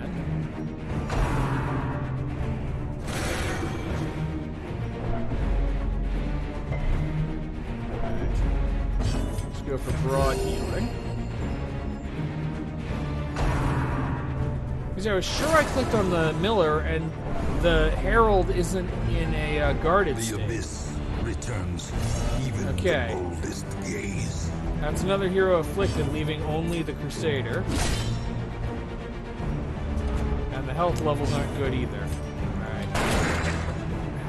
Pistol Shot narrowly fails to get the kill. Okay, the guarded status is gone, but now more of the Death's Door status. Teetering on the brink, facing the abyss. Fortunately, okay, I still get to use, and also the yeah, this is the problem. And now he uses the Harvest. Okay, the Highwayman survived that. God damn it, he would get a critical, wouldn't he? Must you get critical healing? Must you be healed for 40 when I'm trying to kill you?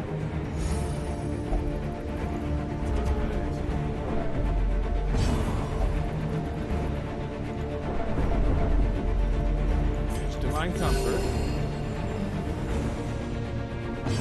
Okay, pistol shot.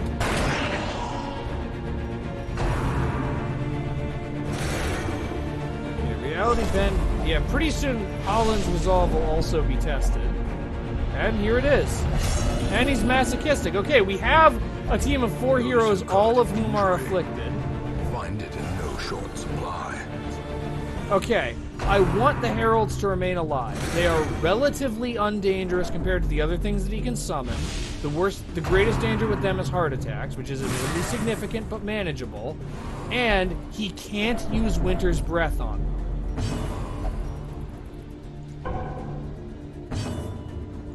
Okay, Inspiring Cry on the people who are in danger of having heart attacks. Divine Comfort on the people who are in danger of ceasing to be alive.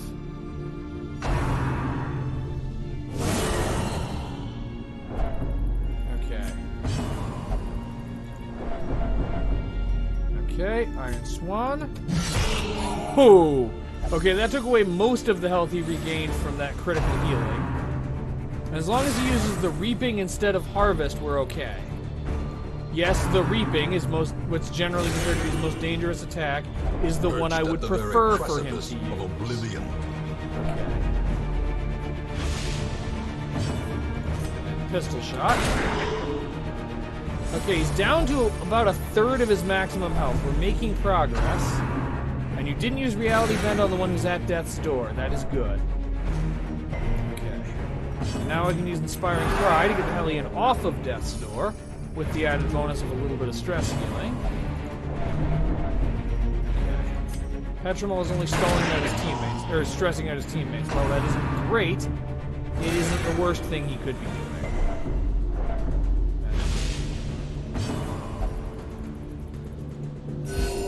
Okay, and fortunately, a forced affliction choice is exactly what I would have ordered that hero to do.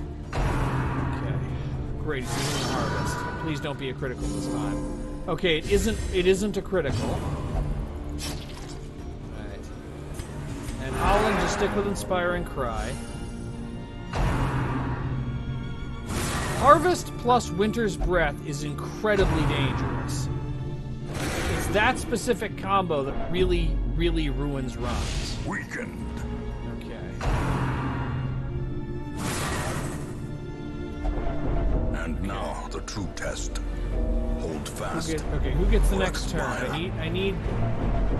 Okay, finish the stress ticks and let me actually take control of my characters. Thank you. Alright.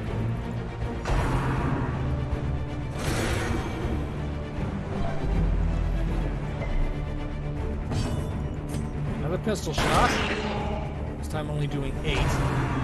Okay, the Reaping, not the Harvest, and it missed one of the most heavily damaged heroes. Okay. Iron Swan. Worst possible time for a miss.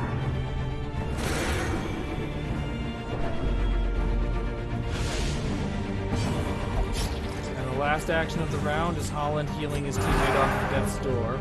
This one's gonna be close. This is like a tooth-grinding level of, come on. Breath from becoming unwound. Okay, and heart attack, which is a guaranteed death blow. More ashes. 2 of More them. disappointment. And those were the people who were capable of damaging the Millar. It's over. We've lost. Survival is a tenuous proposition in this sprawling tomb.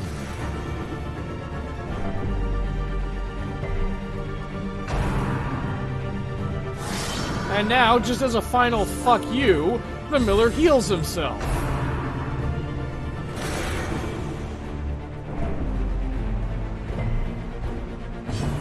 Okay, we're fleeing.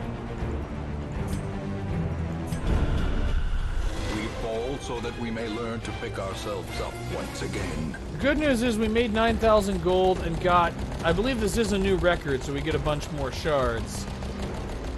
And then, if the past is any indication, the heroes that died,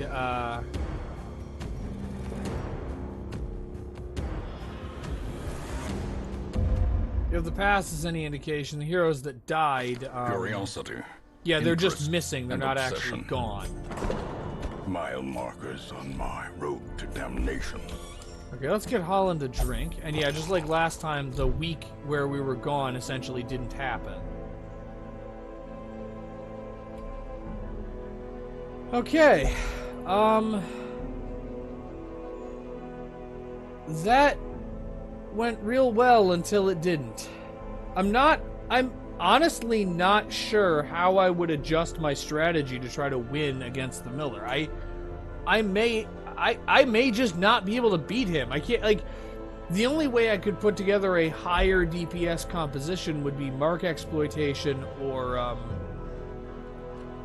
maybe if I replaced somebody with maybe if I had an abomination and then instead of the highwayman I had a jester for stress management. That team composition is the only thing I can think of that might be able to put out enough damage into positions 3 and 4 without relying on mark exploitation.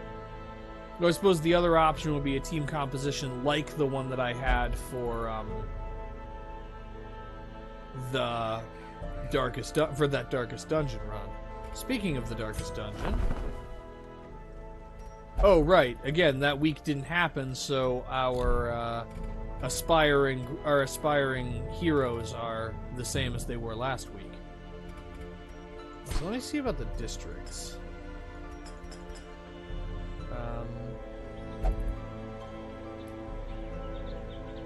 Let's see, I could get the Performance Hall.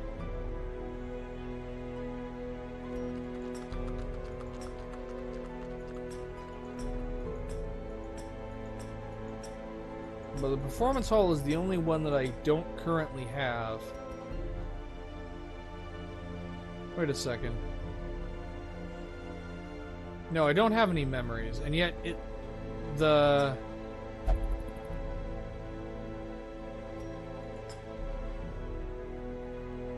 know what? What happens if I click on the Miasmal Orchard? It says I can construct the Miasmal Orchard or the Tainted Well. Can I construct the Miasmal Orchard? I'm not sure. I don't have any of these dreams, but... Or does it cost shards? Is that... Oh, those cost shards, which I... Those cost shards, which I did have. Well, honestly, the Miasmal Orchard is actually fairly useful. It's really hard to click on this the way that I want to. It adds a blight resist buff for anti-venom. That could actually be very useful. Anyway, this still isn't the end of the episode, but I am going to get another recording file again.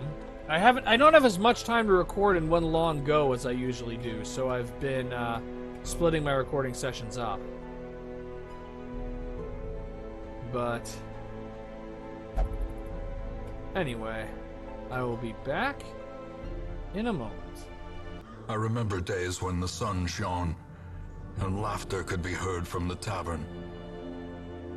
Okay, I am back, and I just want to check out what heroes I have left.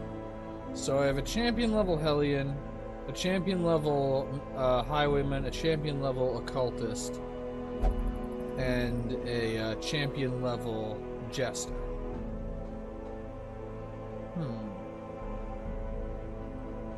You know, entirely against my better judgment, I am going to attempt the Darkest Dungeon again.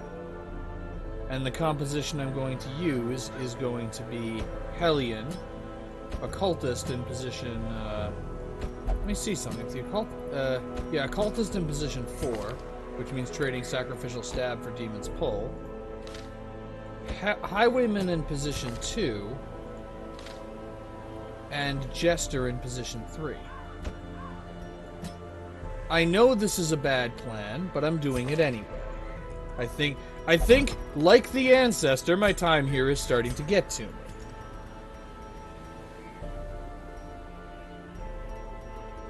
The Occultist, I no longer have the Ancestor's Scroll, because I lost it and I didn't get it back with that Shrieker run.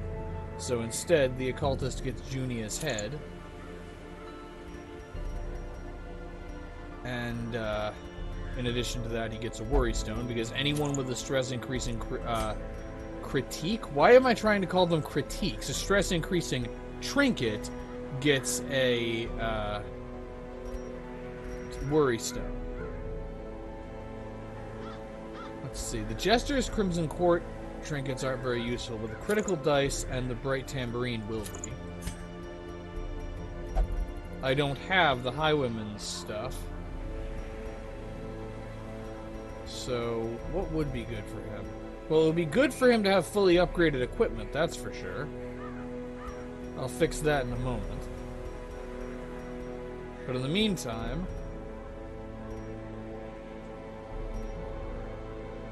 let's see, the Steady Bracer to increase the accuracy of his ranged skills. And then...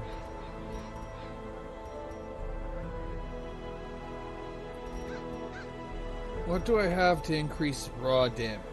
Either damage in general or the damage of ranged skills. The damage stone, that's the best I can do. And the Hellion gets, of course, the Lioness Warpaint and the, I don't have those either.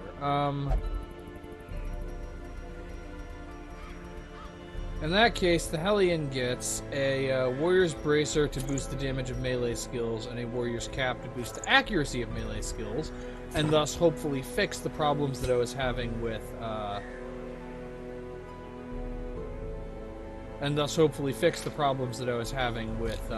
missing the white cell stalks. But first... okay, where is he? Brad Wardine... max out his equipment. While we're at it, I keep assuming all my champions have fully maxed out stuff, but let's make sure everyone's skills are maxed out.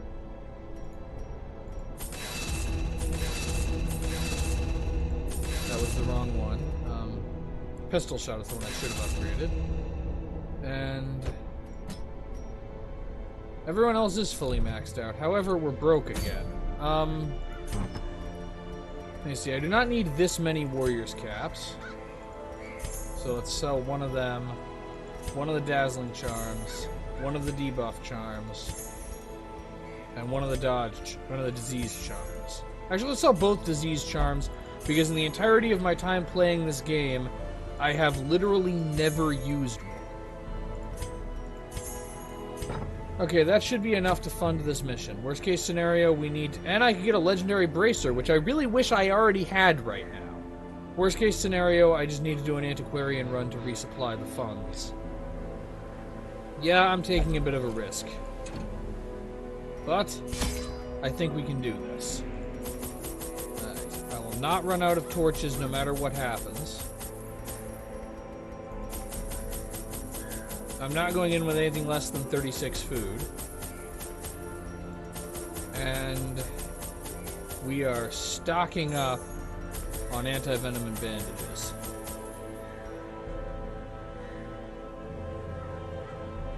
Okay, I have enough gold to fund an antiquarian mission if this goes horribly wrong.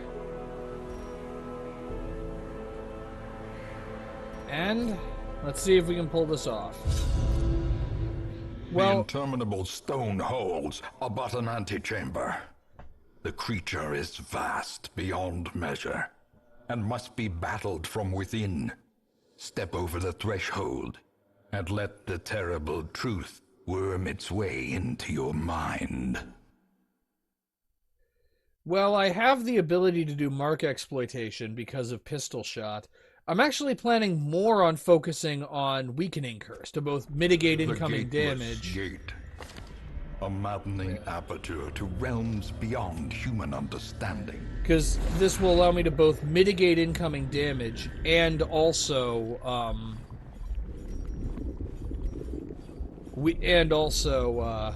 remember how to speak, Viking? Reduce enemies' protection, because protection was causing me serious problems before. Okay, so I'm going to go a mixture of right and down. I have a pretty good memory of where the objective was. Such a terrible assault cannot be left unanswered. Starting with Oaken Vein. It resisted bleeding, which is unfortunate.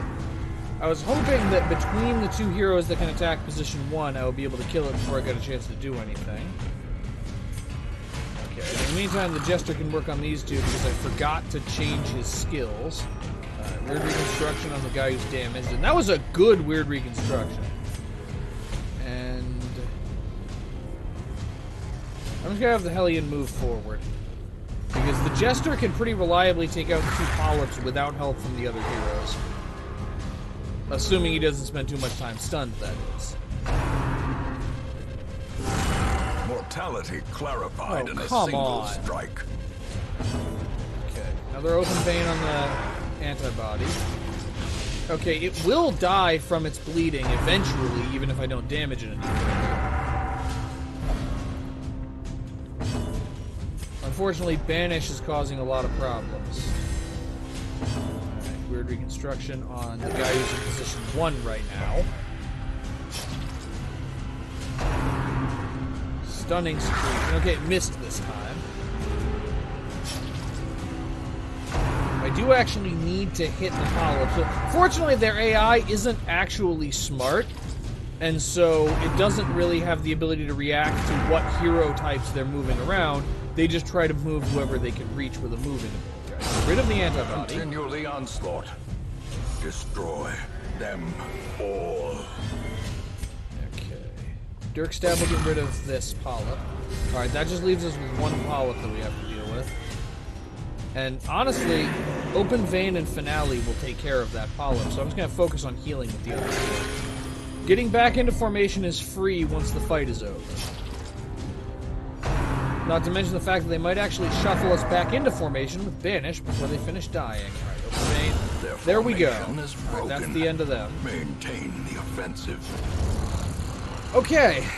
There was a bit of drama in that fight compared to the first fight of the last run, but also to contrast this. A trick of the light? But also to contrast this with the first fight of the last run, we took a lot less damage.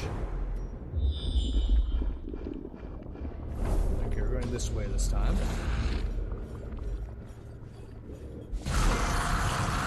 Okay, and we get a hallway battle at exactly the same time that that our torch level bumps down below 75. I forgot to change the Jester's abilities. Well, Harvest is really good in this situation. Executed. Anti-venom. Okay, the goal is oh yeah, and using the anti-venom gives a boost to blight resistance. All right, the goal is to remove 1 enemy. So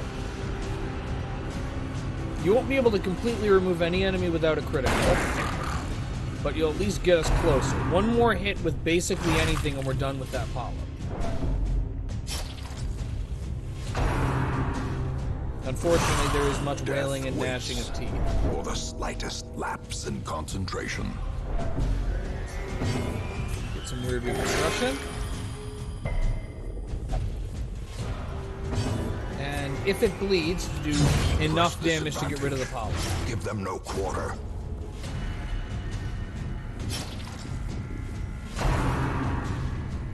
Effect, so that's manageable.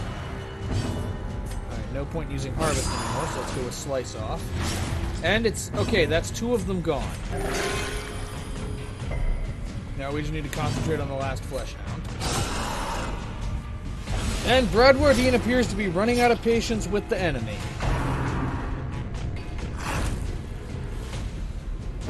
Okay, Wicked Hack, get rid of it, and fail.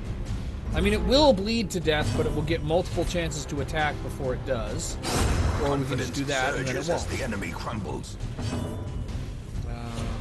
Dirk Stab the corpse, because I want to get a chance to use Weird Reconstruction before this battle ends.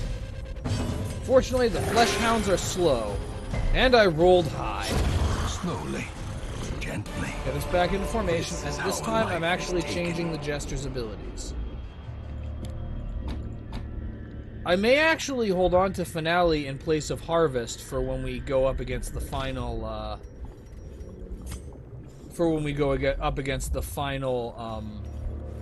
Abscess. Or, it's not called an assist.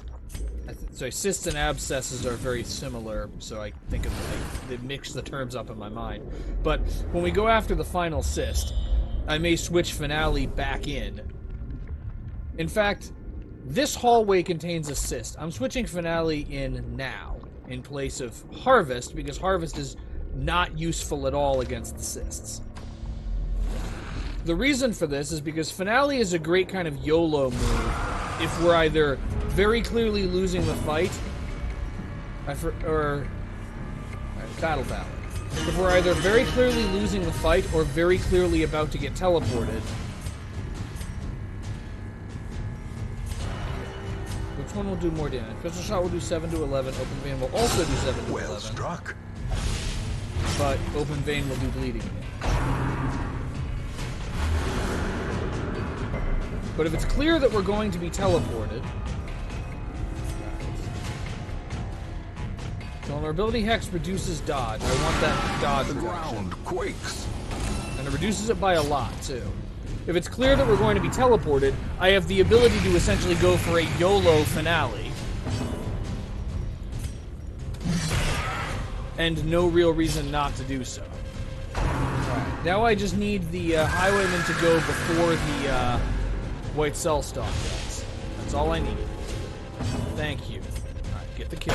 Destroyed. Okay, that's a White Cell Stalk down. Okay, weird reconstruction on the most damaged guy. Alright. Get another anti-venom, and then Battle Ballad to boost speed, accuracy, and critical, all of which are enormously valuable in this fight. Right, it has to burn one of its actions using Summon. And 91% chance to hit with elevated critical chance, too. Will that force it to burn another of its actions using Summon? Nope, it will never... so it cannot be tricked into summoning twice in a single round of combat. Open Vein does more total damage than Pistol Shot. And I'm going to go for Slice Off, based on the same reasoning. Alright, weird reconstruction on the one with the fewest hit points. Perhaps I should actually reduce its protection, but then again, the fact that it, Iron Swan? Okay, that's the other end of the bell curve there. But the fact that much of the damage we're doing is bleeding damage does kind of mitigate the issues with its high protection value. Alright, Pistol Shot may finish... I'd need a critical to finish the job, but I could get one. 91% chance to hit with Iron Swan. And there's the critical I really would have appreciated last turn. And everyone's in okay health, so let's go with Weakening Curse, because while I don't absolutely need to reduce its protection, doing so is still helpful. And reducing its damage is also helpful. Alright. Takes more bleeding damage, now uses Digestion. It's unfortunate, that's the one that hits real hard.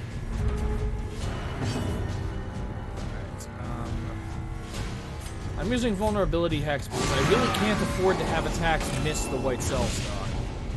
And nobody is critically damaged right now. Okay, one more hit on the White Cell Stalk and he's done. And in the meantime, I can get a critical, which gives me even more damage per round. Alright, now we need Anti-Venom. And while I don't absolutely need Pistol Shot to hit, real helpful if it did. Radrodine sitting here wondering why I didn't bring him with me the first time. Okay, how much longer does the cyst have to live?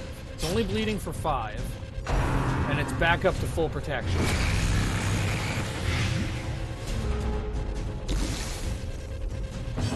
And I pretty much have to use Weird Reconstruction to heal it. Worst possible time for a heal for 0. Okay, I'm not quite at the point where I can just YOLO it and try to get rid of the abscess before the stalk uses teleport. The fact that it can use Reconstitute when it doesn't use teleport is one reason for that.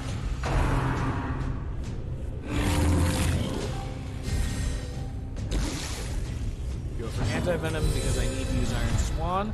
I also need Iron Swan to hit, and it's back to only 71% chance to hit. A faint hope blossoms. Oh, now I understand. It cannot use... Okay, A that hand's is... breadth from becoming unwound. Alright. Need Battle Ballad.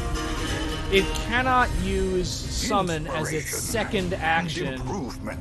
Alright, I need more than 0, Stafford. Thank you, 29 is more than 0. If only to bleed again. So, Summon cannot be its second action in a given round.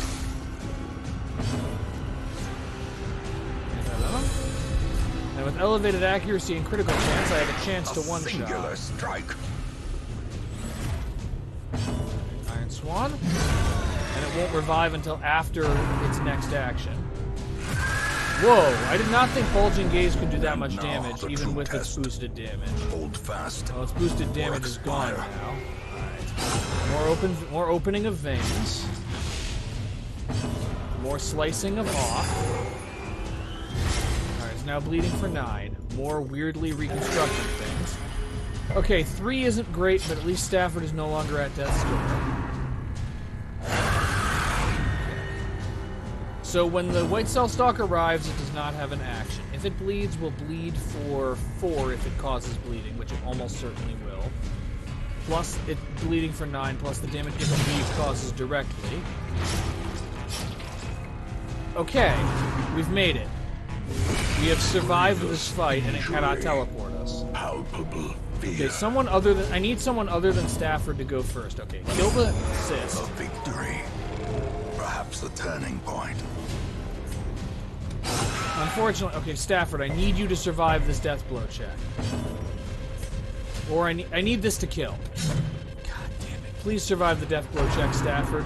Please. That's all I ask. Just survive this. Thank you. You could tell how terrified I was of that death blow check. Confluence of skill Okay, and 3. purpose. That's better than 0. You're not on death's door anymore. And the chances of this thing killing you are low. I'm busy dealing with the emotional roller coaster that is weird reconstruction. And now is a good time for Inspiring Tune on the guy with the most stress, because I can't heal. We may still get teleported. Beyond one's limits.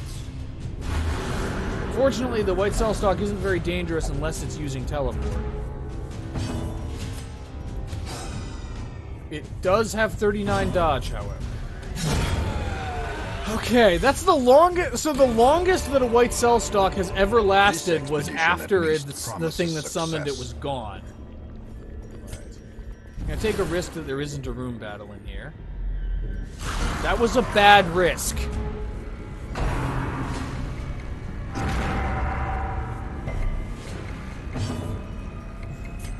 And I forgot to switch Slice Off back in, or switch Harvest back in. Okay, I have a plan. I'm going to focus on the Flesh Hound that all 3 of my frontliners can reach.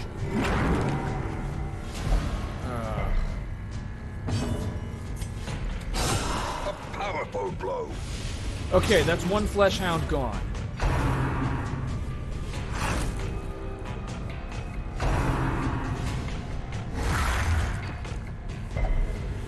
Okay, he resisted the stun. Good. Facing the abyss. Weird reconstruction. Big money, big money. Come on. Okay, 10. That's medium-sized money. Let's go with if it bleeds on this one. The Flesh Hounds are the ones that cause the most damage. I'm actually going for Battle Ballad on the basis that it will increase... it will, on average, increase damage output, and can also increase healing output by giving me a chance for critical healing. We need more damage and healing. We need both things quite badly. Precipice of oblivion. Stafford isn't bleeding, so if he gets to act before anything that can cause damage to him, then he might still survive. Okay, Open Vein can't reach this Flesh Hound. Pistol Shot can. Okay, that's 2 enemies removed, and the stunning secretion is not targeting Stafford. As life ebbs, terrible vistas of emptiness reveal themselves. Okay, that's... On the one hand, that's 2 enemies down. On the other hand, somebody has to stay at death's door. I'm going to heal Stafford because, technically speaking, we have a greater chance of survival without the Hellion than we do without the Go for the more fragile of the two remaining enemies. And sticking with Battle Ballad because it increases the probability that Stafford goes before the enemy does. Please don't kill. Please don't kill. Thank you. Okay. And now I get to get her off of Death's Door. So we only have 3 mortality debuffs at the same time. Fortunately, we're almost rid of the polyp. To the point that I'm actually going to have the Hellion focus on the start focusing down the antibody. Just one more solid hit on the polyp and it's gone. And with all of the speed buffs, the Highwayman should go before the polyp does. Okay, that leaves just the antibody. And it decided to target the guy with the most hit points. I don't even care that he's stunned. I can live with that. Alright, let's go for some de-stressing.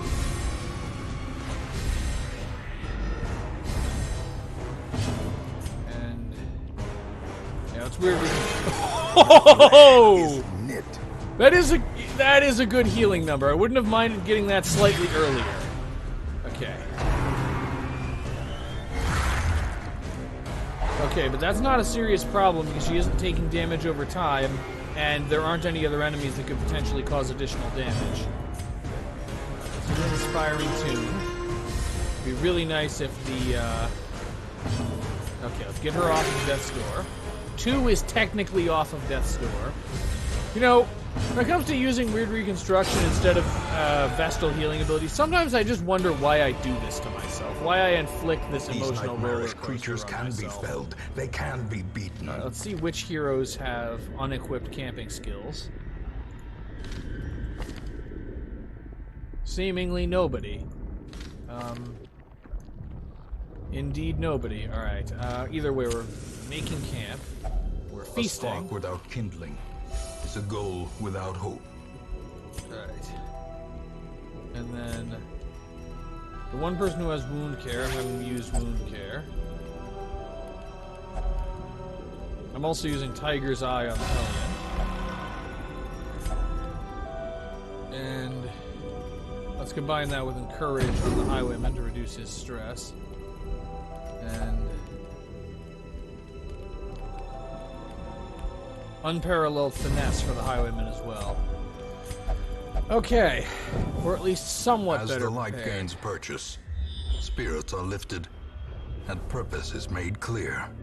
Okay, I'm going to go down one more before I start going more to the right. I believe the objective is slightly farther to the right than it is...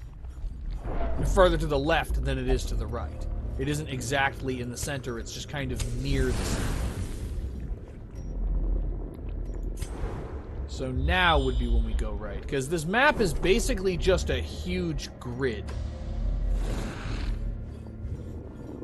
But now I believe I may need to go to the right twice instead. Nope, we're there! I found it because we ran into this particular Templar Gladiator last time.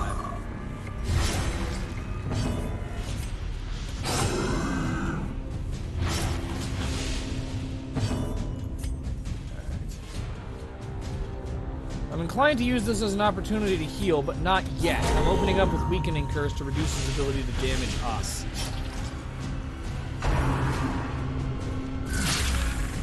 He still has a lot of ability to damage us. Alright. Wicked Hack.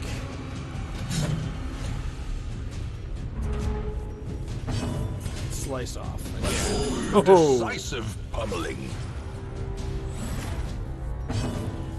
Now I need big Weird Reconstruction, and I got big Weird Reconstruction.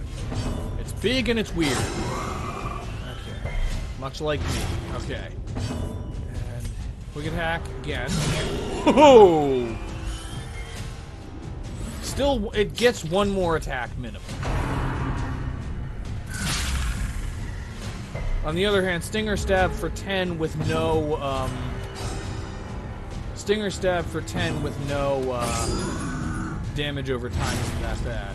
Okay, and it is now bleeding for its entire remaining health pool, which means we can just heal.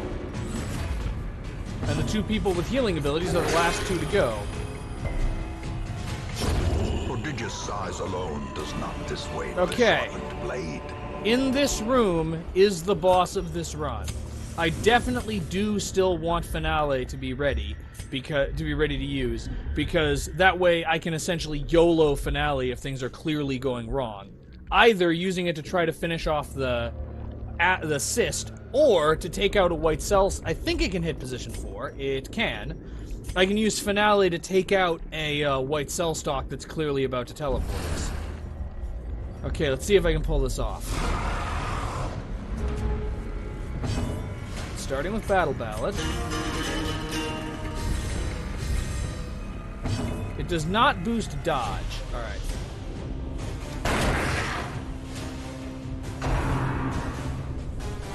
Okay, this place isn't that bad, especially since it, unlike some of the other movement abilities we've been dealing with, has a relatively low chance to move. I don't know how high it is, but it's lower than Banish, which was working every single time. Iron Swan. And yeah, it cannot use its second action to summon.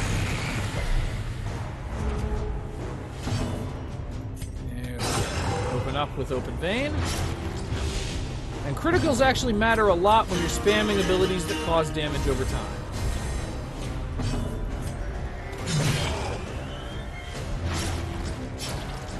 I believe if it bleeds, causes more damage than Wicked Hack, as long as the target takes... okay, going for Vulnerability Hex to reduce dodge. As long as the target takes all of the bleed instances, then I believe if it bleeds, will always outdamage Wicked Hack. However, if the enemy dies before taking all of the bleed damage, or if it manages to remove its own bleeding somehow. I don't actually know if enemies can do that, but I can't think of any. Alright, Pistol Shot. It would be really, really nice if this would one-shot, but that requires a critical, which we don't have. However, I can take a slight risk. Vulnerability Hex does 1 to 2, Weakening Curse does 2 to 4. This means I don't get to heal this turn, but it also means that that thing is gone, which also eats up one of the actions from the cyst, because it now has to use Summon. Alright, bleeding for 17 for 5. We're very close to the point where it is bleeding for all of its remaining hit points. We're not there, but we're getting there. Okay, if that causes blight, it doesn't, but even so, I need to spend the... I need the...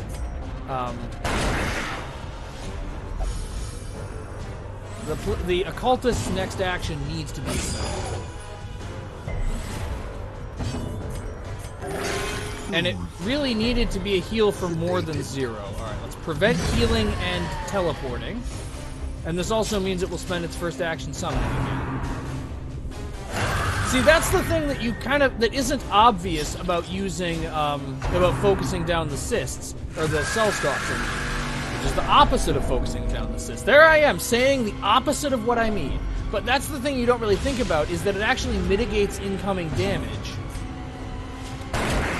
Because it means that the Mammoth Cyst has to spend a turn replenishing the stalk, rather than spending that turn attacking you.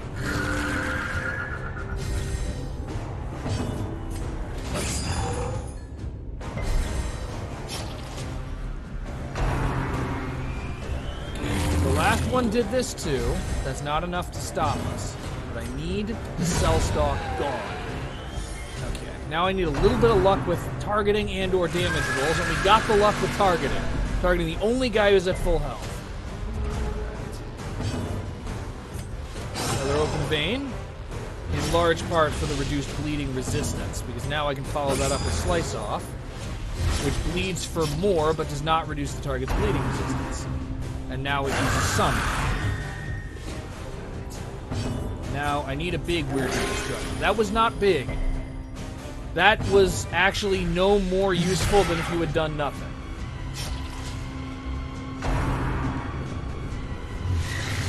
But Bradwardine refuses to be stopped.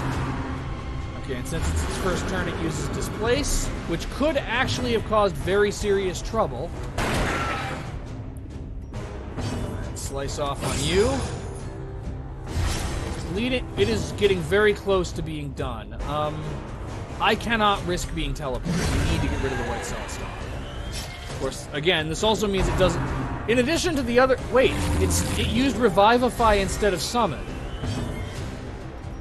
Okay, go for Weakening Curse to mitigate the damage boost it just gave itself. Okay, Kumin is not at death's door. I believe she's still... And she will not be after the first tick of blight damage.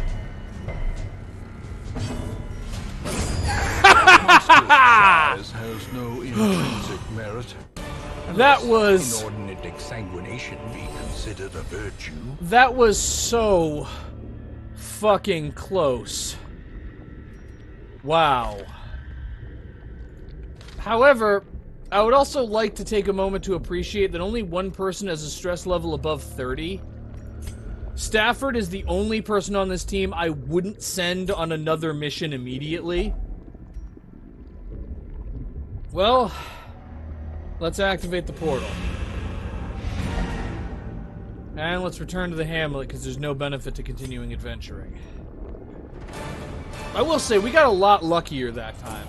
But I honestly think that for my first attempt at that mission, I used the Mark Exploitation combo because it worked last time. But honestly, the heavy damage over time focus combo is actually more effective, because the cyst will stick around for a long time, no matter what you do to it. So you may as well, so bleeding skills, you get actually a lot of mileage out of that. In addition to this, there's no temptation to only have one person target the white cell stalk. And I underestimated the degree to which targeting down the white cell stalk mitigates the enemy's damage and healing. Got a few new quirks and a disease. No, that's just a disease for the Hellion. And Weapon Tinker, which is completely useless on a hero whose weapon is already maxed out. Even more so than it's already kind of useless the twisted on heart of the world is laid bare for sword or supplication. Let's get some stress treatment. Or disease treatment, I mean. I don't even need stress treatment. The only person with meaningful stress is Stafford, and he can, Oh. Completing the mission reduced everyone's stress. We also have more additional empty spaces. The question is who to fill them with. I'm not sure... This close to the end, I'm not sure I want to accept anyone who is, not at least level 3. We have a pretty deep bench, and only the final mission remains. Only the final mission remains. So...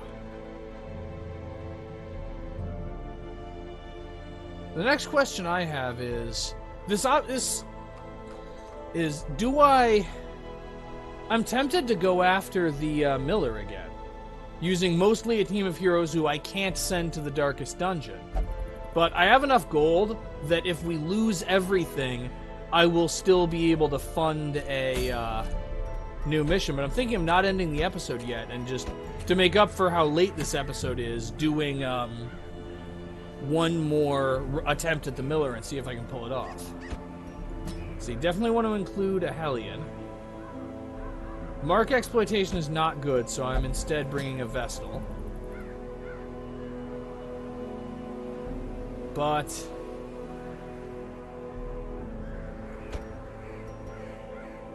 what if I brought a Jester and...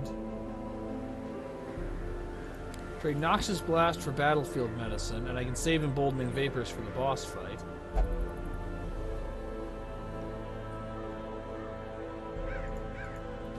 But what if I then brought a Jester and a Plague Doctor as my team composition for this boss fight?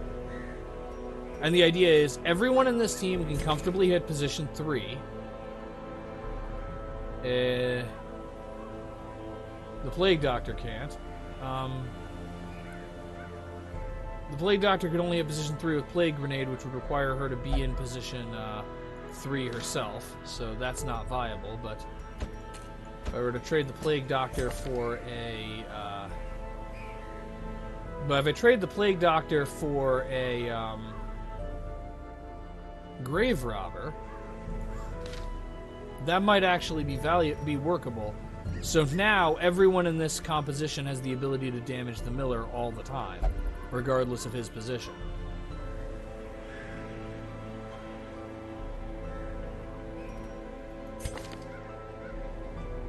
The other option would be to switch in Bradwardine instead of the Grave Robber, but I'm gonna try this.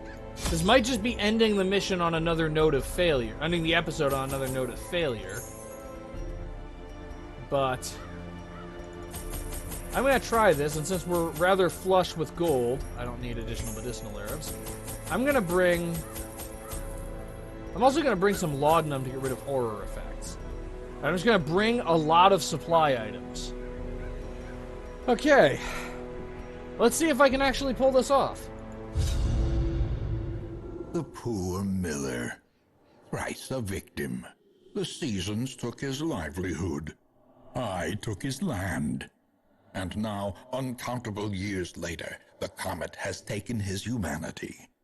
My only regret is that I did not live to see that shoddy mill smashed to pieces by the miraculous bounty I reaped from beyond the void. In fact, I'm going to take this a step farther, and I'm going to kind of put a bet on this. If I defeat the Millar in this attempt, I'm going to go on and confront the Heart of Darkness at the end of the Darkest Dungeon, and this will actually be the finale of this playthrough. If I lose to the Millar, I will end the episode and try again in the next episode. But I do want to defeat the Millar as well as the Heart of Darkness. I know that the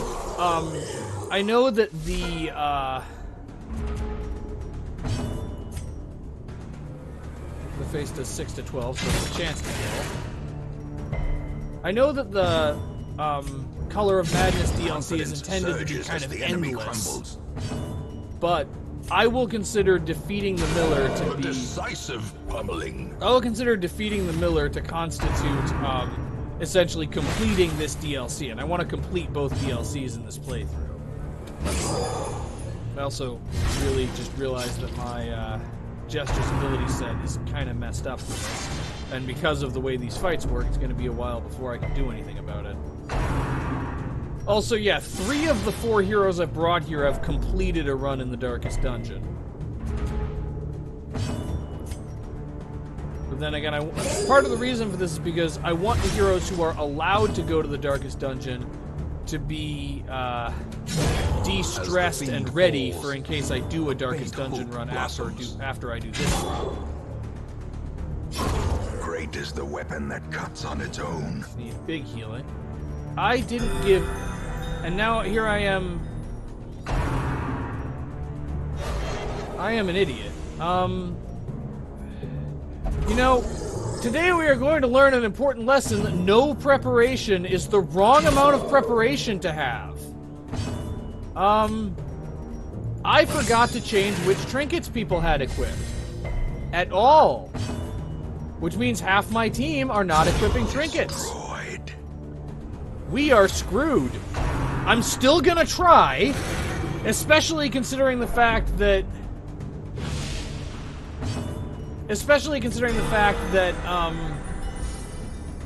I mean, half my team do have trinkets equipped. No, one of my team members has trinkets equipped. Especially considering the fact that anyone who dies in this mission isn't really gone. They're still, they're just lost in time and space, and they'll be back in a week. And no one on this team is necessary for the final Darkest Dungeon run anyway. But, yeah, I kind of forgot something really important there. Okay, if I get a critical, I can remove this farmhand before more enemies show up. This is how a life is taken. I say it, and it happens. Now we have to do it with the foreman. That requires a little bit of setup. Alright, start with poison darts, get him blighted. I'll risk the riposte to go for Dazzling Light to try to stun the guy with boosted damage. Slice off on the guy who doesn't inflict riposte damage. And Iron Swan. Okay, a little bit more and we're rid of the foreman. But yeah, Stir the Rabble doesn't consume his action for the turn.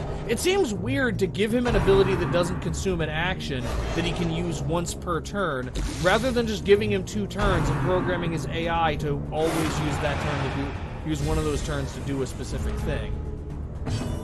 Alright, and now for throw dagger. Okay, just a little bit more and he's gone.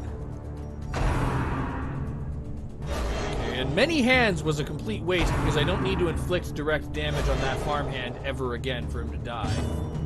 Alright, so slice off on the other one. Get into the process of removing him. And I do, however, need to hit the foreman one more time. Okay. Blighted for 4, so I need to do at least 7.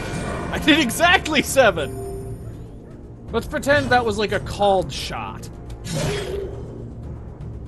Okay, that's half the enemy team bleeding and blighting to death on the next turn. Now we just need to remove the other half quickly.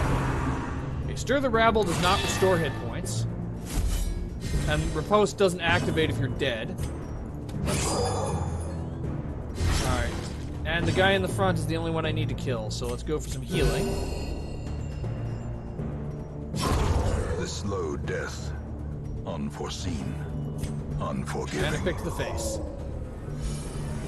A death by inches. And Adrenaline Rush. The damage boost is nice.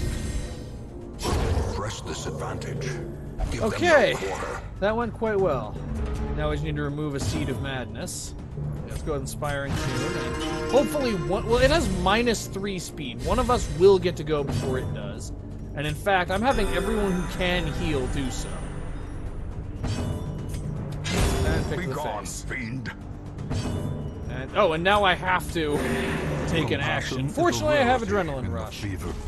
And now we have the Sleeper's Dream. That went unbelievably well. At last, some sheltered corner. Rotted of reality. Fair. Take up the hatchet. Blow off some steam. Ha! So if no one has taken any damage, it gives you something that reduces stress instead? That's actually really cool. Okay, we'll want to focus on the Plow Horse.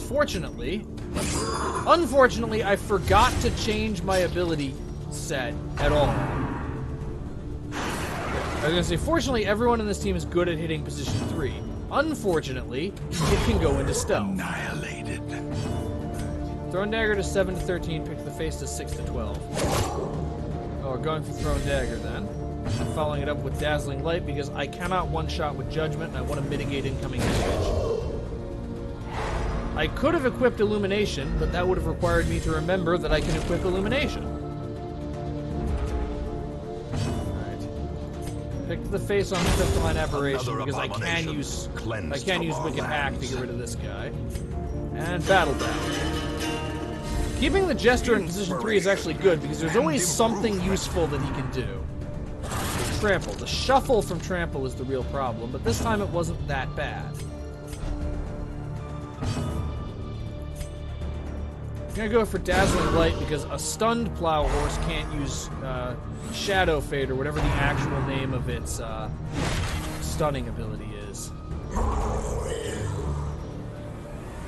gonna move back into formation, and if it bleeds, how much is it bleeding for in total? Okay, the Plow Horse is dealt with. The Plow Horse is did, which means another Battle Ballad, which has the advantage of increasing the probability of healing criticals, which mitigates my own deep personal stupidity of forgetting to equip trinkets.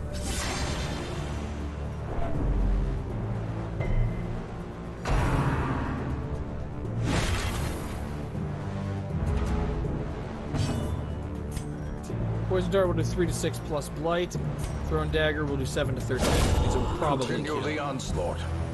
Destroy them all. Continuing Battle Ballad because the stress levels are low. A time to perform beyond one's limits. If only Battle Ballad increased damage, of course then it would be ridiculously overpowered.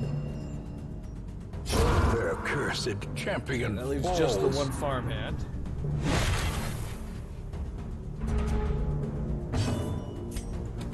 And Their now that doesn't formation even is leave him. broken.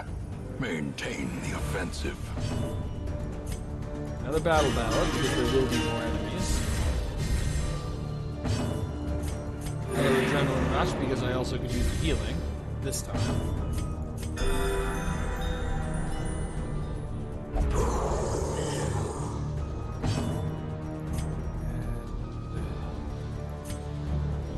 Let me see, how do I want to do this? I'll start with I'll use Thrown Dagger. With decent luck, 2 Thrown Daggers will kill. Slice off on the one in position 3 based on the same logic. We could hack on the one in position 1, because that could kill by itself. And Judgment to finish the job on the one in position 1.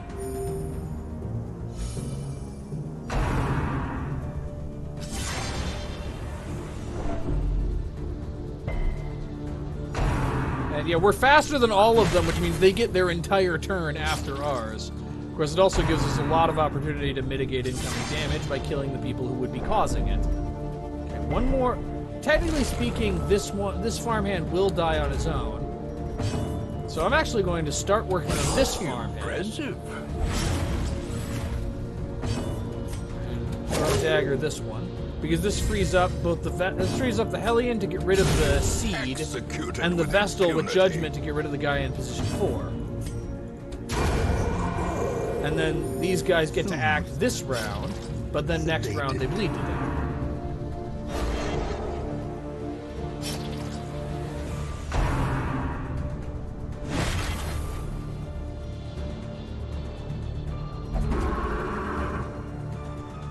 Okay, now we need to deal with the plow horse. Let's get rid of it. The Starting with ground poison. quakes.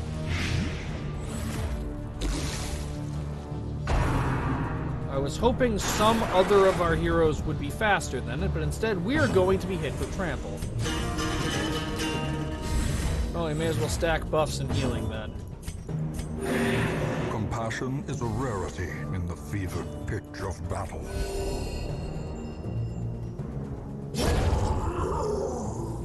I'm assuming it doesn't need to be in position like 2 or 3 or something to use trample. That's unfortunate. Now I actually have to take some stress. Sticking with Battle Ballad. A brilliant confluence of skill and purpose. Yeah, trample doesn't... It can use trample from any position. And this time we're a lot more out of formation than we were last time.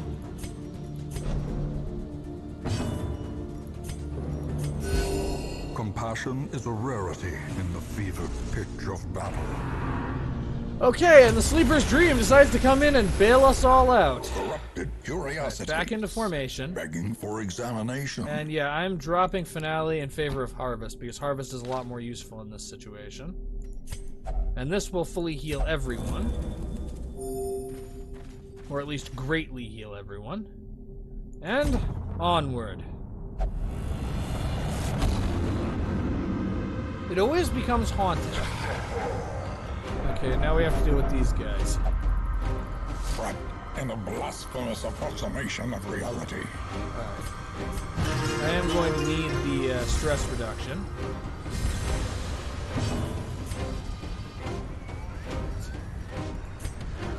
Okay, Thrown Dagger plus if it bleeds will kill the Cutthroat. Let's see if we can dazzle the Bloodletter for a turn.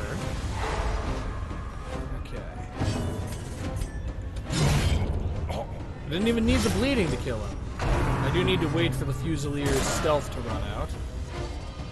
But in the meantime, we can just wail on the Bloodletter. Thrown Dagger to get rid of the aberration, one or it explodes. Okay. Oh, I can reach the Fusilier because I remember to equip Harvest this time. Precision. Let's do some bloodletting on the Bloodletter. And his stun resistance is 140%. But everyone appears to be at full health, so Judgment.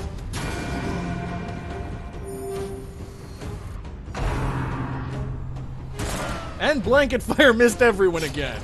I love it when that happens. How about Point Blank Shot? Nope, that's not gonna miss. Still resisted the move, though. Thrown Dagger cannot kill. So I'm actually going to go with Flashing Daggers. Because that has killed the Bloodletter. And slice off the Assault Fusilier. Leaving just this Bone Sharpshooter. Iron Swan, not going to kill without a critical. Can Judgment do... Judgment has a small chance to get the kill. Too small for me, though. So we have to do a Quarrel. Such a terrible And now I assault remember cannot why I be don't like being hit by Quarrel. Something had to remind me of that. Okay. Pick to the face of the sharpshooter. Whoever acts last gets the crystal, gets rid of the aberration. In the meantime, inspiring tune on the Hellion, because she has the most stress. Divine grace on the Jester, because he has the least health. And we can hack him with the aberration. back to the pit. And another that. Oh, I was expecting another Sleeper's Dream, but we have a bit more time to kill things first. And that includes a ghoul, but this time I brought Laudanum to deal with horror effects. I only brought 3 though, and it can inflict horror on 4 people. Slice off. Fortunately, it decided to do a skull toss. Well, fortunately, is somewhat. Fortune is somewhat relative in this case. Alright, remove the maggot. The good news is, the ghoul will never not be in position 2, which means I'll always be able to hit it with slice off. Whatever other positions it's in, one of the places it is will always be position 2. And there it goes for now. Okay, only one person was affected by horror. Judgment cannot get the kill, so let's instead try to stun him. Okay, Grave Nibble isn't that dangerous. Okay, how much is the Jester Horror for? 9 stress total. That isn't that bad. Okay, we have another maggot.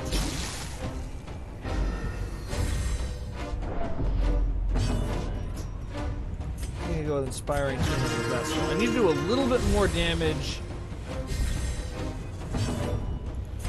A little bit more damage to the ghoul in order for it to die.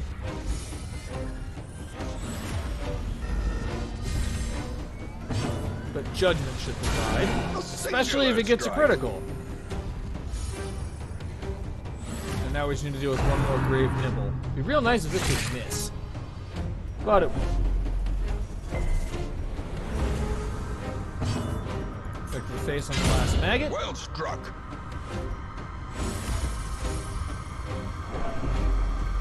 And Inspiring Tune on whoever has the most stress, which is the Vestal again. And now I have a turn to just do a little bit of good old-fashioned healing. But never hidden. And I'm guessing there's going to be another Sleeper's Dream now. Yep. It's going to move us beyond time and Place of space. refuge. Dr. If only Mildred. for a fleeting moment. And sapphires. Oh, that is good. Okay. Reality Right, now we have to deal with regained. scarecrows. They can inflict a debuff that lasts for the entire mission. As soon as the scarecrow is out of stealth, it dies.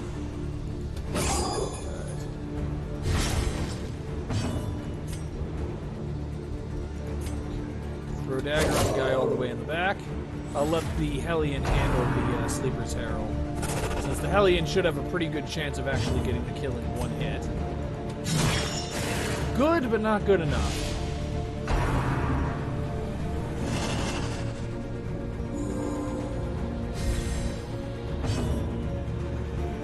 Judgment will finish the job. And that means the enemy is gone. And sow the seeds. Of which the main problem is stress, or I suppose with which the main problem is stress. But since I actually brought someone with, not only with stress skills, I mean, I learned that lesson from... I had learned that lesson by the time I started bringing Crusaders, but not only did I bring someone with stress skills, I brought someone with powerful stress skills.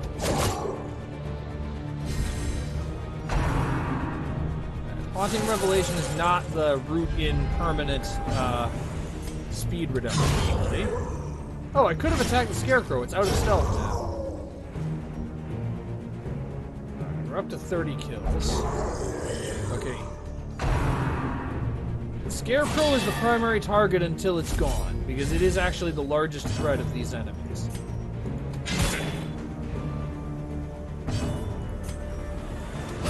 In the meantime, I can use Slice Off on the others. Okay, in 4 rounds, this farmhand will be dead due to bleeding damage, unless something heals him. Of course, 4 rounds is a long time, so I'm probably going to want to inflict additional damage anyway. Right.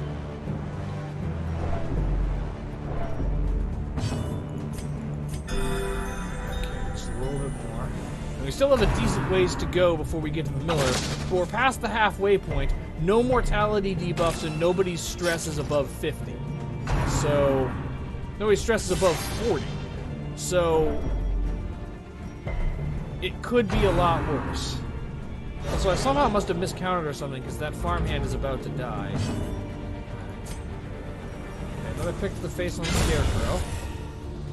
Okay, that's the end of the Scarecrow. Now let's get rid of the Foreman, and since he's in position to be hit by Slice Off, that's going to be relatively easy.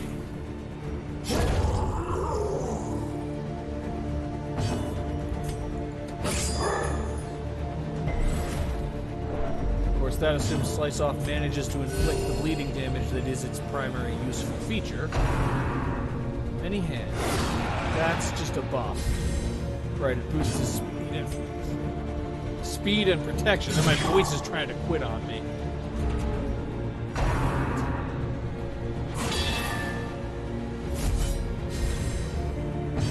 And continue with Slice Off. Oh! Just a little bit more.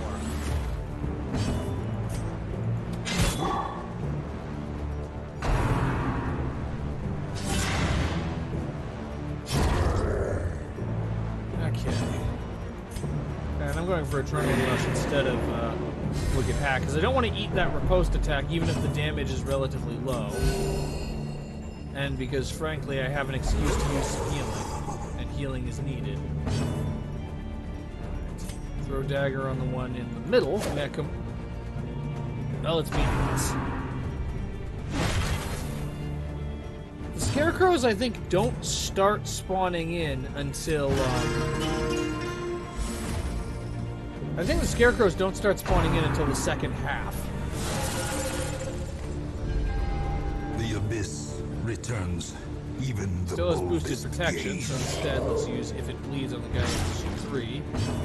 And Judgment to guarantee that he dies.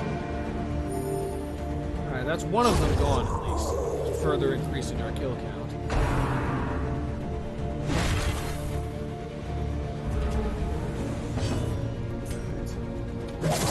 Dart plus If It Bleeds should get the job done.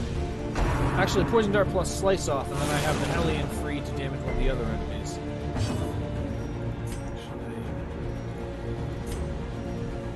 Use Wicked Hack on the Scarecrow.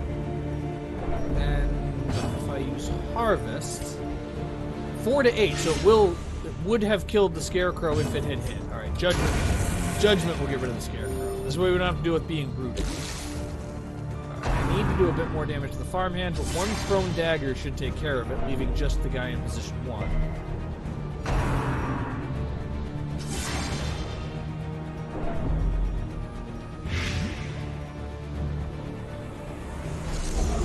And another Sleeper's Herald.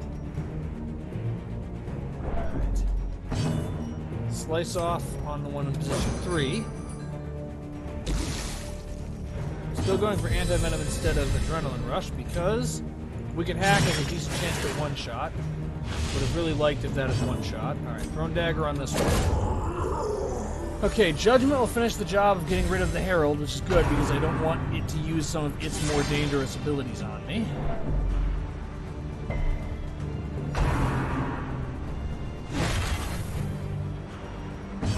On the other hand, I also do need to do... The healer does actually need to do some healing at some point.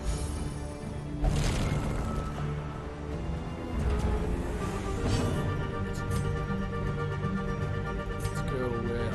I have an idea. Poison Dart on this one.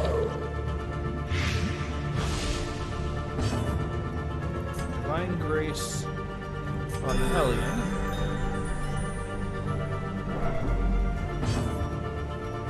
slice off on the same one, because between bleeding and blight it should die. Just, well, close enough. It will die next turn. But this leaves the Hellion available to take out the aberration with if it bleeds, and get herself a little bit more healing to try to gradually get her health back. And the enemy just undoes it all with a single action. And the Sleeper's Dream is back. That's pulling us out of this one. However, behind, now ahead. we can For make a camp. moment, peace. And I brought enough food that we can feast. I'm gonna start with Gallows Humor. Alright. After that I have Encourage and Chant to use on the Hellion. And then we're going to use Tiger's Eye also on the Hellion. That's my last action to get a nice boost to damage for 4 battles, which means it will definitely last until we are done fighting the Millar. Gleaming. Right, this is Bleed. Okay, we have to do with Fungal Bombards. Lost in time and space.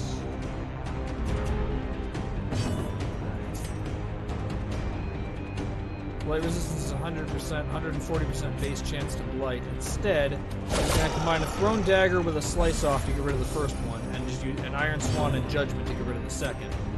Slice Off does 4 to 7 plus 5. Harvest does 3 to 5 plus 4. I actually need Slice Off and a decent damage roll. Well, okay, it gets 1 action before it's gone. Similarly, it's going to take multiple turns to get rid of the other one. So I'll just have to continue healing through it. This means we have to deal with either Mark Prey or Rain of Blight. Neither is good, but Rain of Blight is worse.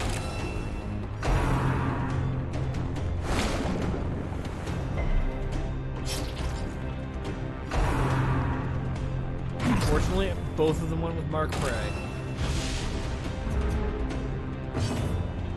Okay, Thrown Dagger does 5 to 10, which means combined with Judgment, it should be enough to get rid of that Bombard. Which frees up everyone else to focus on the giant ectoplasm. Well, everyone except for the other half of the team. And Slice Off. Masterfully executed. Okay. A bit more damage and we're rid of the giant ectoplasm. I'm not sure that, because of the way kill counts and corpses work in this dungeon being different from the rest, I'm not entirely sure the giant ectoplasm is allowed to use cytokinesis in this area. I know it technically still has it. I'll let the Hellion get rid of the crystal. Actually, I'll let the Grave Robber get rid of the crystal. I'm going for Wicked Hack this time. It is permitted to use cytokinesis. But all it did is created a single additional ectoplasm. That isn't that bad. Never mind. Wait, no, that's a reinforcement. Alright. It's bleeding for 10, so I need to do 8. This does 5 to 9. This does 2 to 4 with a 40% chance of blight. I'll just throw and hope. And I did 7. Well, Judgment will finish the job. Okay, it's Wicked Hack. Okay, these two are gonna survive for a little while because they apparently know how to love. Judgment on the one in the back. Okay. Regular slime isn't that dangerous. It's somewhat dangerous but can be managed. Now we just need to kill these two before either of them gets an action. Merit, unless that's one gone. Exsanguination be considered a virtue. And that's the other. And Adrenaline Rush, because healing is always welcome. The wounds of war can be healed, but never hidden. And another Insatiable Gloom. Well, boosted damage is going to be useful against this thing, as is damage over time.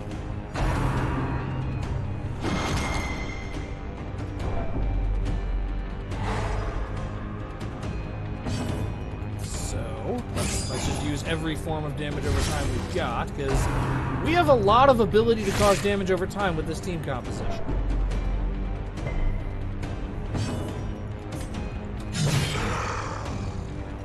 Alright, he's already bleeding for 13. I need a little bit bigger than that in order for it to die.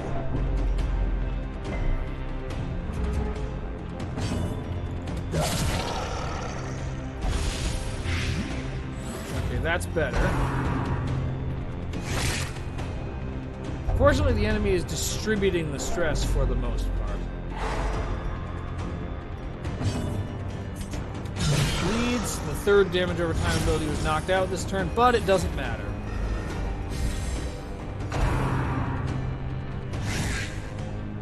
Okay, the jewel is done. That leaves just the maggots. The sharpened blade. Let's use this as an opportunity to get in some healing and stress healing before we confront the boss. Okay, Hellion has the most stress.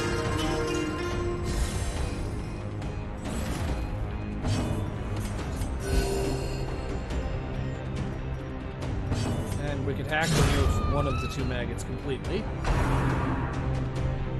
So we have to do with one last grave nibble for the road.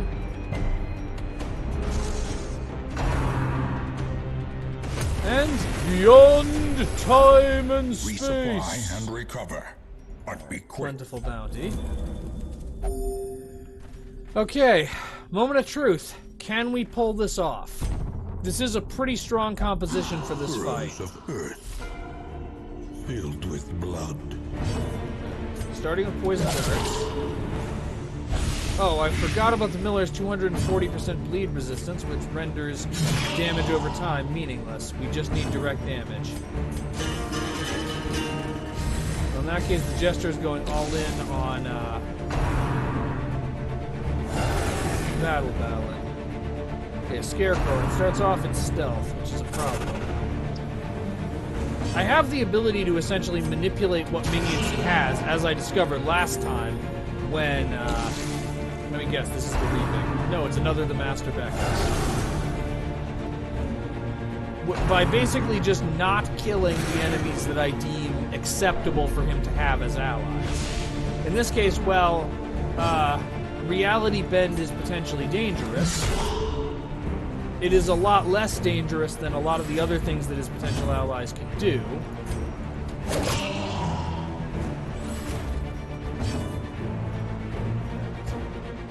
And continuing with Battle Ballad. And so I can allow the, I can basically allow him to have the Sleeper's Heralds indefinitely. Honestly, the Scarecrows are also not that bad, so I'm just gonna let that stick around too. Okay, the Reaping is not that bad. Harvest is the dangerous one. Because Harvest prolongs the fight, and we have a lot of trouble when this becomes a protracted fight. As damaging as the Reaping is, I can heal. I can't actually heal through it, but we can hold out long enough to just end the fight if he's mostly using that one. Especially as I keep boosting accuracy and critical chance for my heroes. I mean, plus 18% critical chance is going to make a big difference. We just need a tiny bit of luck. Of course, having said that, we won't get it. And that's the ability. That's the dangerous ability. Buddy resisted it. Okay, he's going for the Reaping. Good. Most of us dodged it. That's even better. Reality Bend on the worst possible target, and it even missed for me. Thank you. And he's going for it again instead of healing himself. Okay, and this is bad, but nobody is stunned and nobody is at death's door. So count your blessings.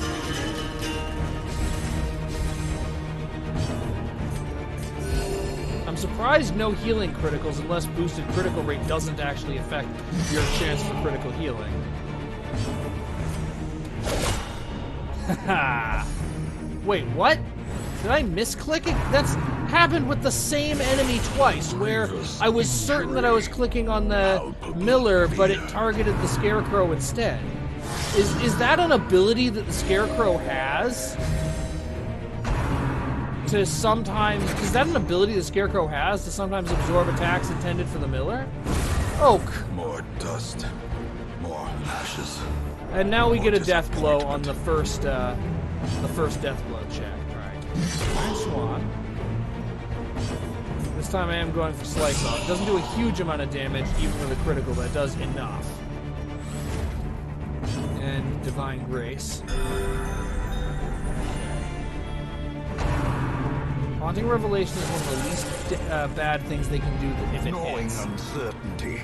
Reaping is better than Harvest, Birthplace of dread. but somebody's at death's door again. Okay, someone survived a death blow check this time. That's good. But he didn't survive that Place one. for the weak or foolhardy. Because all that will happen is that they'll be lost in time and space, and I don't need Injury them in and the immediate despondence future anyway, set the stage for heroism. I'm going or to... cowardice. We're fighting to the last. Alright, get him off death's door. We may as well keep trying and see how far we get. A hand's breadth from becoming unwound. Please miss. But that doesn't prevent it from healing him. I'm genuinely Survival is uncertain a that I tenuous can. proposition in this sprawling tomb. I'm genuinely uncertain that I can outdamage the healing.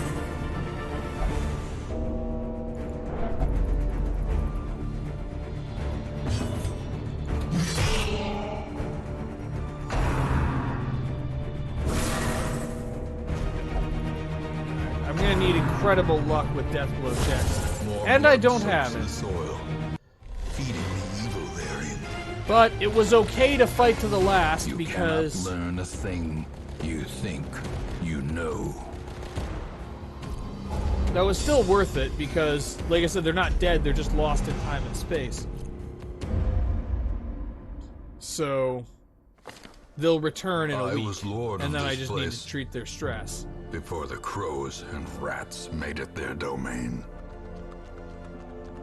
Somehow I have 23,000 gold. I'm not entirely sure where it came from, unless the stuff I bought also didn't get bought, and just every part of that mission was erased from history. But, okay, that confirms it. This is not going to be the final mission, because I still need to figure out how to beat the Millar. However, I think, had I remembered to bring trinkets, we actually would have won that mission. Like, I think we lost that mission because I forgot to bring, any trinkets for anybody except the Jester, and the Jester's trinkets weren't really appropriate to the mission since he had the bright tambourine and the torch level doesn't exist in the whatever the name of that location is called. I'm completely blanking on the name. Anyway, having at least completed one of the darkest dungeon missions, this is going to be the end for this episode. Thank you all for watching. I love you all, and I will see you next time.